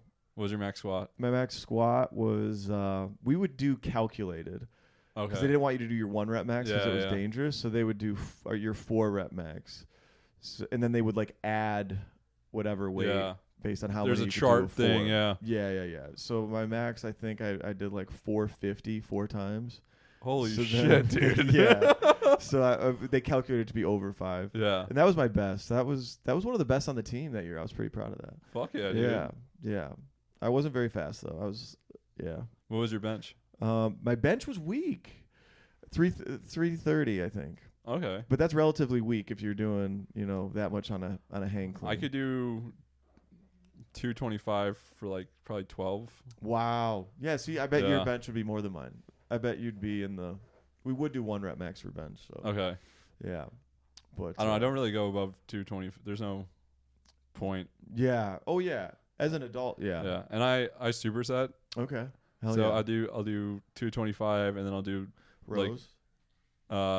Alternate Hell yeah. punch press. Hell yeah.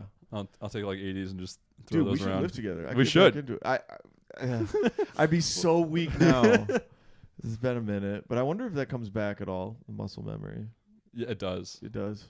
Yeah. For after my 3rd surgery, so I got into a car accident. Like a month before, I got rear-ended. I finished my last final ever that morning, and then I'm driving home. I pick up my friend that also goes to Fairfield. We're driving home, get fucking rear-ended going like 40. Jeez, dude. Because it was like stop-and-go traffic. Just fucking slams into my car. He hits me so hard, I hit the person in front of me. They pull over. They get out. They're like, "Are you okay?" I'm like, "Yeah, I think so." And then she's like, I'm sorry about your car. She's like, I don't care about the car. Like, I just want to make sure you were okay. Like, that's the only reason I pulled over. Wow. And then I called the cops. We're waiting like 20 minutes. He comes out. He knocks on my window. He's like, are the cops coming? I want to go home. Yeah. I'm like, dude, don't fucking hit my car. Yeah. And the cops came. He couldn't drive home. He was leaking something out of like his front, some fluid. He couldn't drive home. And then the cop looks at my car, my trunk is like 5 inches in, and it's a Bonneville, dude. It's fucking steel. Yeah. He fucking slammed into me. Jeez. And then my taillight is fucked up, but he's like, if you want to drive home, like, you can drive home. So I'm like, okay. Sure, I just want to get home. Like, I just... And then my friend lives like really close to a hospital. So we get home. It takes us like an hour and a half. I turn to him, like, did that hour and a half feel really quick to you? He's like, yeah, dude. I'm like, we should probably go to the hospital, right? He's like, yeah. Jeez. And he had gotten a really bad rugby injury a few years before, like really bad concussion. So we go in there, and he's like, the doctor's like, oh, you can't really diagnose a concussion. Like, there's no formal test. He's like, we are concussed. Yeah. He's like, I know what a concussion feels like. Yeah. Wow. So you were like dazed. So the ride didn't even feel like anything. No. You were just like seeing stars. Man. And then I had surgery like a month later. So it was good because I couldn't work out for 4 weeks. And then I had surgery. But it was like 10 weeks where I couldn't do any physical and my back was fucked up. Yeah, right. It was bad, dude, but it came back to me, luckily. Yeah, for sure. It does, yeah. Dude, weightlifting. I'm so happy I could talk about my lifts and have you appreciate. I haven't bragged about my weightlifting in years. Yeah, that's funny. Wow. Yeah, it's hard to do amongst us comics. There's not. Yeah. Dude, this is a beef I have with comics. Not enough of them are into sports. Dude, Yeah. I don't know. I mean, there's nothing wrong with not being into sports, but I was like, I don't know. I want to talk about the NFL playoffs. I want to talk about fucking at least big events, Yeah, yeah. But half the time, like, there's a big game on tonight. Did you know about? They're like, no, I don't even watch football. I'm like, what? You mean soccer? Soccer, yeah. Fucking nerds, dude. Just kidding. Soccer's fine. It's fine to not like sports, but I selfishly like. There's this whole world. No, because you want more people to bond with. That makes sense. Yeah, exactly. You yearn for. Yeah, dude. There was a for shit talking about football. Exactly. There was a. What's your team? Green Bay Packers. Which tomorrow. And you're from Michigan, dude? Yeah, I'm from Michigan. My family lived in Green Bay for about 7 years. Yeah. So my dad moved us over there in '96, and that was when Favre and Reggie White, they won the Super Bowl against the Patriots. So I was like obsessed as a child. They won the Super Bowl. It just reinforced it. And now, dude, I live and die off of like every Packers down. What do you think? How do you think they're going to do against the Niners? I think they're going to win. You think they're going to win? Yeah. By the time this comes out, I'll know. Yeah. But yeah, I'm a big I'm a romantic sports fan. I like to think about the stories behind the game. Jordan Love, dude, is Jordan Love. Fucking assholes. Dude, I think Jordan Love is he's got this right mindset. He's got a mindset like you know? I think. I mean, his you should get him on the pod. His dad. I would love to get Jordan Love on the pod if you're listening, Jordan. Yeah, because I think I have this story right. I think his dad killed himself. Oh shit. Yeah, so he's gone through some massive life trauma and kind of has had to deal with the Aaron Rodgers, all of that pressure, and I don't know how he played so calm, cool, collected last Sunday against the Cowboys, but they kicked their ass too. Yeah. I'm a Giants fan. I loved it. I loved to see Dallas get their ass pumped. Dude, I went to the Giants game, and you guys fucking broke my heart. Fucking Tommy DeVito. Jesus. Oh, I was so mad. I thought we were going to win the game after we scored at the end. Did you go to any Giants games this year? No. Yeah. They kind of sucked this year, dude. Yeah, they weren't that good. But that was heartbreaking. But yeah, anyway, I think I want the Packers to win. I think they'll break the curse. The Niners have always had our number in the playoffs. Rodgers could never beat them.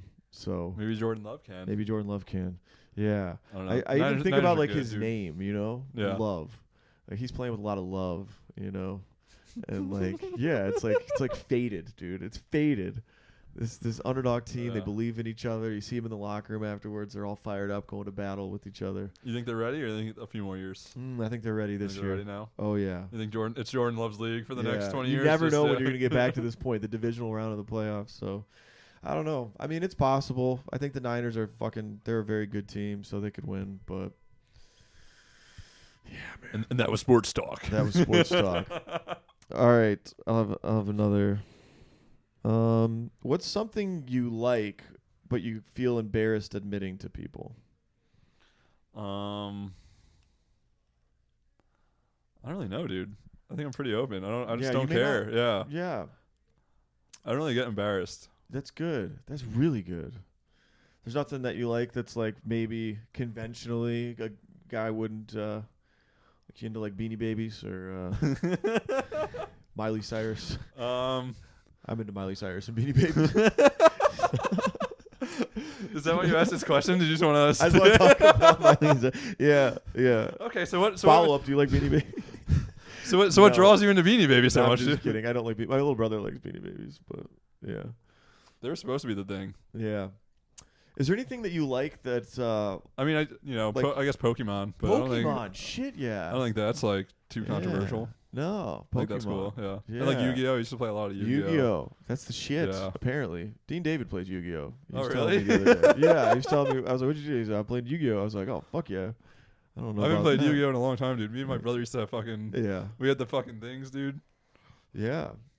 So nerdy shit like that. Yeah. I'm a big believer in that, like rediscovering shit from your childhood and like just leaning into it. Like I got some Seinfeld Legos. Oh yeah, right here. And well, this is my parents got me this for my birthday this year. Oh, that's dope, man. It's fucking Fisher Price. Fucking, I'm all about just being a fucking straight up child. Because it's like, why take life so seriously? No. Sleep with the box. Yeah. Oh, I got this cactus thing. This thing's pretty cool. Yeah. I like how you said that though. Why so serious? Hello. See? It says back what you say to it. Yeah, I saw this thing on a website. Yeah. Do you want to try? Yeah. You don't have to. Do I just say something? I guess so. Yeah, dude. There was. Yeah, you're done with it. Yeah. All right. All right. Shut up. Okay. Too much feedback. Yeah, I saw an Instagram video where there was like. Oh, the Seinfeld thing too. Yeah. Dude, yeah, I got a problem. Yeah, that's from an episode. Yeah. Yeah, you're not a big Seinfeld fan. No, not really. Yeah, understandable. Totally fine. Different strokes. Did you ever see Pulp Fiction? Yeah, of course. I had a bad motherfucker wallet for a while. Shit, yeah, dude. That's a good one. And so I had a party before my third surgery. Mm-hmm. I called it a PSP party, a pre-surgery party. Okay. And I thought it would be like my retirement. I wasn't sure. Going into the third surgery, it was like the most up in the air one. Right. And I was like, I probably can't drink after it, so this is like my retirement party. Right. And like 150 people were there, and it was crazy. And then the first time I drank after that was St. Patrick's Day. I went into the city with my friends. Hell yeah. And I wasn't going to drink. I didn't pregame or anything with them. But then one of their dads was like, oh, like he came out with us. He met up with us, and he's like, do you want an Irish car bomb? And I'm like, I gotta fucking say yeah. Yeah, right. To an Irish car bomb, right? Right. My friend's dad's buying. Like, it would be disrespectful not to. Yeah. And so I did it, and I was like, oh shit, like I feel fine. And then I like got so fucking shit faced, dude. Yeah. I took a cab home from Floral Dude, Park. you make the worst decisions before your surgeries, dude. Well, this is after. This is after. Yeah. Oh, I'm sorry. Yeah. Okay. This is the first time I went out after. Gotcha. And I took a cab home, and I left my wallet in the car. Uh-huh. And so I called the cab company the next morning, and they're like, can you describe the wallet? And I'm like, well, it's brown. It has an Anthony Greco ID in it, and it says "bad motherfucker" on it. And she was like, "Yep, we have that one." Wow. And then I go, and she's like, "Are you the bad motherfucker?" And I'm like, "Yeah, it's me." That's great. That's a good wallet. All my money was still in the wallet. Yeah. Oh, good. See, faith in the world. This leads into my next question. What's a movie that changed the way you think about your life? A movie that changed the way I think about my life. Damn. What's a movie that changed the way you think about your life? Whiplash. How so? Give me an example of a movie. Well, it's have you seen Whiplash? It's the drummer movie. I know what it. Yeah, I haven't. Yeah. I don't think I've seen it yet. God, I think Whiplash is one of the best. I was supposed to see it in theaters. I remember that, and then we got there late or something. The premise of the movie, real quick, is he's a drummer and he's a freshman at this really elite jazz academy in New York City, and he's just this he just wants to be a drummer. That's his dream. He wants to be a good drummer, but he's just an okay drummer. So he wanted to go to this elite school, and he's a freshman. And then he gets into the varsity or like the elite. He gets asked because he's practicing really hard. And then there's this instructor of that elite jazz orchestra, and this guy is like a psycho manipulator of people. J.K. Simmons, right? J.K. Simmons, yeah, and he pushes Miles Teller's character within an inch of his sanity, and drives him to be great at this thing. And the reason it made me change how I thought about my life, I guess, or it just kind of, I had an example of that in my life where my linebacker coach in college was like that. And I related a lot to Miles Teller's character, and like he I was just trying to play football, and this guy would because there's first string, second string, third string in football, and there's the same thing in this orchestra. There's first chair in second, and like he would like take the dude's spot away after giving it to him, and then he would like be extra hard on him and make him practice, like, and he would throw shit at him and he would cuss him out, like the worst fucking shit. And that my coach would be the same, and it would just the psychological, like the, you know, and this JK's, and it's like this really interesting theme of like, to be great, you have to push yourself really hard, and maybe that's what greatness requires, but also at what cost, you know? Because the kid almost loses his mind. He gets in a car accident. Like there's all these shit that happens in the movie, and it's like, but he becomes a great drummer through the process. He like has a relationship fall apart. Like it's a beautiful movie. It's very intense. Now, do you feel like that was worth it, kind of? Yeah, see, I don't know. And this is why I don't know. This is a thing I have too, where like I'll watch a movie at different points in my life and I'll think it means different things. Like I watch it now and I'll think, wow, he's pushing himself way too hard and it's not worth it.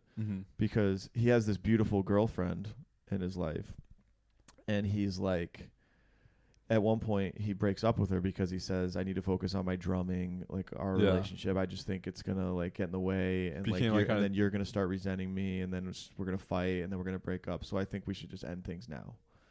And she like looks at him. She's like, how do you know that? Like blah blah blah. And he like lets this girl that he really loves, and then she meets someone else, and he's alone. And it's like, you know, I relate to that too. Like I've made choices to like kind of focus on one thing and let girls on them, and you know. So you have regret for shit like that? Fuck, dude. Jesus Christ. I'm sorry. I'm going. Yeah. So I don't think I have like a specific movie. You don't? No. Yeah, okay.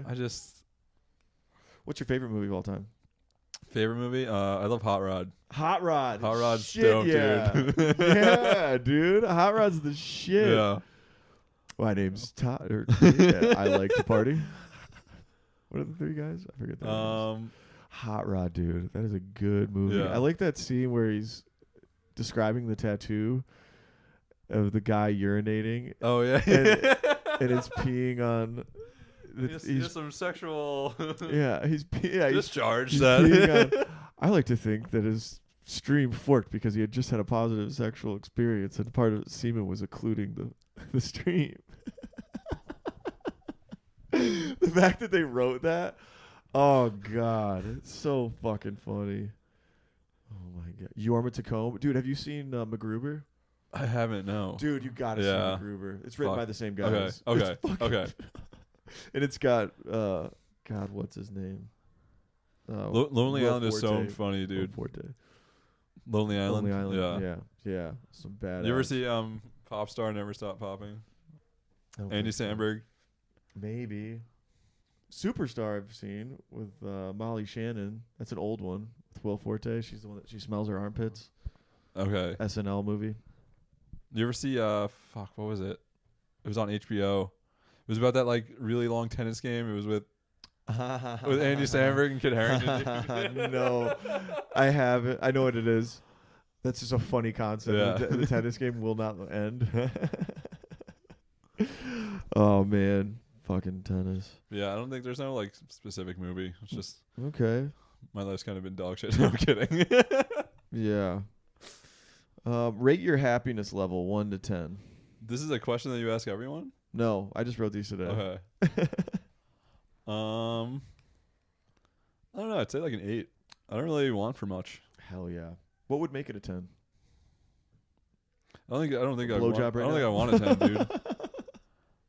I'm just kidding. I don't think I'd want a 10 because I feel like sadness makes happy, you know. Interesting. Yeah, if you're at a 10, you could be sad because like I can't get any better. Yeah.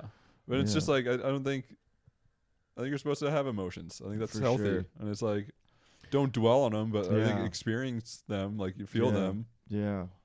So with this perspective that you have, how do you feel about your comedy career? And what do you want from it? You know, are you happy taking it as it comes and just going, or do you have like? I mean, there's like a goal of like, I want to be on HBO, Netflix. I don't have a specific goal like that per se. It's just like I want to make money full time from comedy. Shit, yeah. That's me making it. Yep. Hell yeah. Whether it's writing for a show or doing something, like just that. Yeah. How long you been doing it? 2 years. 2 years? Yeah. Shit, yeah. How about you? 3.5. 3.5. Okay. Yeah. Yeah. I started right when I quit drinking and the back surgery. Okay, yeah, So yeah. that was 2020. So like right during COVID, yeah. Yeah. How old are you? I'm 29. 29? Shit, yeah. I'm old as fuck. I'm 35. 35? Yeah, I'm up there. I'm going to be 30 in March. Woo! Big 30. How you feel about that birthday? I feel great about it, dude. That's awesome. That's awesome. I'm gonna deadlift 500 pounds when I'm 30, bro. Yeah. Dude, that's great. That's great. I'm gonna peak in like my 70s, I think. Yeah. And then I'll take like my 80s, 90s. Mm-hmm. I'll start deaccelerating then, but I mean, you kind of wonder. Like, I don't know. I think about this too sometimes with like all of the advancements in the understanding of diet, fitness. Like, I feel like we know way more now than we did even 10, 15 years ago. mm-hmm. So, like, what would happen to a person who just aged but like was actually working out regularly, like through their 60s, 70s, 80s, 90s? Like, does the body will still age, but like, bro, my uncle's like 80 and he runs a restaurant full time. Like, he owns his own restaurant in Beverly Hills. He runs it full time. Like, he looks great. Hell yeah. So you don't have to be subject to the normal mile markers, because I feel like some No, people are yeah. like, well, I'm 70, so now time to Dude, that's slow what it's down. like when people are like, "Oh, like I'm 27, I'm already past my prime." I'm like, "What are you talking about, bro?" Yeah. Like, yeah, 100%. Yeah, I feel like that's Yeah. life in a lot of areas. Like, well, yeah, I'm an adult now. Time to get the mortgage. Yeah, Time to exactly, buy the bro. dog. Time to have the kids. Time to send out the Christmas card. Shoot me in the goddamn face. No offense to people who do that. And it's like people want that, and if that makes them happy, that makes them happy. Right, I true. don't It judge. does make a lot of people happy. It does. But that doesn't make me Doesn't make happy. me happy. Yeah. Right. Don't conform me to that box. Yeah. Dude, you know who Rory Scovel is? No. Dude, a fucking awesome comedian. You should check him out. He's reasonably famous. He's got a Netflix special. Okay. But he has this joke about the wedding, the save the date shit. And just how it's like it's a really insecure picture, and how they're just holding each other saying, "This is what love is, right?" Oh God. I can't do it, but that's funny. It was whatever. But I got the premise, yeah. yeah, just the fucking cringy wedding photos. Jesus. This is what you do at 27. You gotta be married. Gotta have the fucking. Some people, sure. Do you ever feel judged because you're not married yet? I mean, sometimes, yeah. You have to feel a lot more at 35, I imagine. Especially. I don't give a fuck anymore. Well, no, but I'm saying like. No, but I have. Yeah. I have. Yeah. I have. But. I also don't feel like I'm 30 yet. Like, it's right. Yeah. It's like, it's weird to think that when my mom was my age, she had like 3 kids, 3 kids at that point, and it's like, yeah. Yeah. I guess people mature. You can mature earlier, I guess, if you're taking on more responsibility and having children. That's all great. I do want to have kids, and I do want to get married. So. Oh, you do? Yeah, of course. I don't know if I want to have kids. What? Why not? I don't know. I don't know if I want them. Dude, you'd have great kids. You'd be a good dad. I just don't know if I want them. Okay. I'm tired as is. Okay. You know? Maybe that's what happens in the 5 years between us. Did you always want 5.5 kids? years. No, I didn't know. I don't know. Yeah, I don't know, dude. Dude, I spent my 20s living someone else's version of what I thought my life should be. Like, Yeah. Yeah, I was like, I have to get married because that's what everybody does. I literally thought in those terms. I always thought that I would have a kid just like as a mistake, and I'd be like, Yeah. all right, I'm just. Yeah. But Yeah. the medication I'm on is like associated with some really bad birth defects. Oh no. So I had a bank beforehand, so now it's like I can't. You had to bank it beforehand? Yeah. Oh, so you have your I have sperm locked away in a vault somewhere, dude. Which is like a weird flex, Yeah. It's like, where's your jizz, bro? Just in your fucking balls, dude? Damn. Broke boy. Yeah. I'm paying rent for my nut, dude. Yeah, dude. Fuck. Yeah, I gotta get my my jizz on ice. Get my fucking. I gotta do that. I gotta do that, dude. Fuck. Want me to put it on ice, baby? Yeah. Do you have any like storage space you could get me? I don't know. Yeah, man. Anyway, I could talk about that forever, but yeah, so getting married. Oh yeah, this is what I wanted to ask because you're in a 1.5 long relationship. Mm-hmm. When was your last relationship before that? I was actually during COVID. During it was like, COVID. but it wasn't like So real a couple life. years ago. Yeah. Okay. It wasn't real life. I don't really. So how do you feel about this new relationship? I'm excited. I don't know. Are you excited to have met someone that you like? Yeah. How did you know you wanted to date her? Hot, huh? Hot? I don't know. We just got along well, and Get it's along. like, yeah. Yeah, it's chill. Mm-hmm. I feel like she's very kind and nice, and like, Yeah. she's had cancer in her family, so it's like she you can have that kind in of common. Yeah. understand. Mm-hmm. Yeah, that's cool, man. Yeah. That's awesome. I'm asking it self-servingly. Yeah, I'd like to meet somebody, but just haven't. Dude, it's hard. It's so hard. I mean, it's hard to have time for dating, Especially when all you're the doing shit we're comedy, doing. man. Yeah. Yeah, and then you make time, for a few, Mm-hmm. hinge dates, and then you're like, this isn't it. Yeah. And then you're just like, Like, can I? not that it's bad. I have a great time Yeah. typically when I go out, but like it's like, well, but it's not like. Do you see this progressing in anything further? And you're like, no. Or you're like, why am I wasting my time? Right. Kind of. Right. So. And it's Yeah. also like, I didn't really want a girlfriend until Yeah. I wanted a girlfriend. Right. Exactly. So you Like, I didn't really. when did you get to the point of wanting a girlfriend? When she asked me. When she asked you Yeah. about like, hey, do you want to be? Yeah. Oh, that's cool. She asked that. That's so fucking great. That's so great. Yeah. No, you have to be like open to wanting it. That's Yeah. why. Yeah. Right now, I actually feel like I'm open to wanting it. But what else was I gonna say about that? Oh yeah. I feel like in a better place than I've ever felt. That dude. That. Like knowing Yeah. who you are. Yeah. You know what I mean? Not to be so whatever philosophical about it, but I actually kind of feel that. Did you feel that? I mean, it seems like you're in that place of like, yeah, like I'm finally feel like I'm okay. Like I'm like, good. yeah. yeah, I finally feel like healed because it's like, healed. yeah. That's a good way to put it. And like part of the foundation, I want to put money towards like helping people, like survivors, get like mental health treatment, because I kind of relate it to like basketball, right? Like, yeah, the other team missed a shot. I had cancer, right? And it's like, yeah, but you don't actually complete the possession until you get the defensive rebound, right? right. And it's like, okay, like the surgery was the shot that was good, or they missed whatever analogy this is. I don't even know. Yeah. But it's like to complete the possession, you need to get the rebound, and it's like if we don't get mental health care, Yeah. then it's like, okay, I'm okay physically, but mentally I'm a fucking mess, dude. Right. So you the healing you're describing is the post. Yeah. And it's like finally being okay Disease. with where I am medically, and then like, viewing things farther out than I've ever viewed them.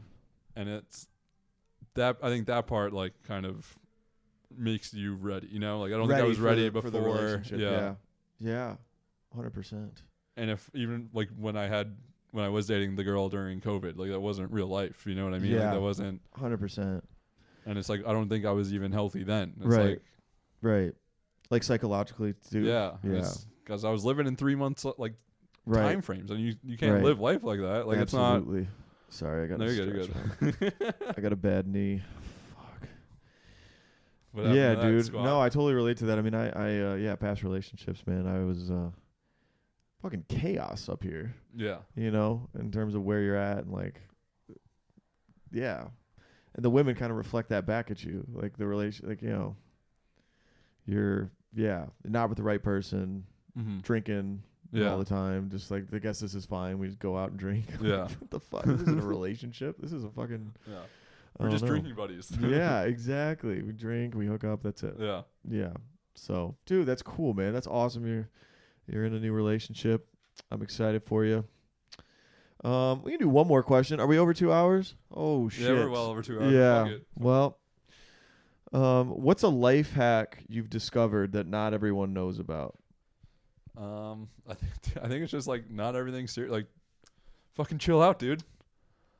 Chill out. Do what you want. Do what makes you happy. Try things. Be bad. I think being bad in this, like, in our society is like perceived as not being cool. It's actually the coolest fucking thing you could do, dude. For sure. Because I go to the gym every day and I'm fucking deadlifting 445, and that's a lot. And people are like, damn, that guy, you know, how do I get to that when they're just starting? And it's like, no, I've actually worked out for years. Like, I work out multiple hours every day for 15 years. Like, this is, it would be sad if I wasn't at this point. You know, exactly. Like, this isn't impressive. Right.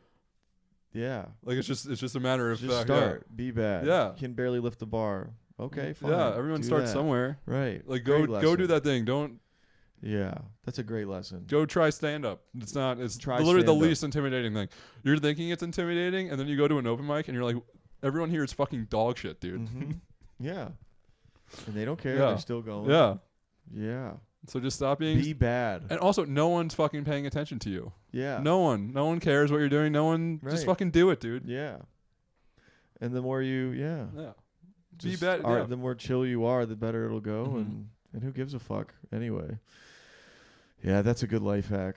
That is a good life hack. I think we covered a lot of this other stuff just through the course of the conversation, but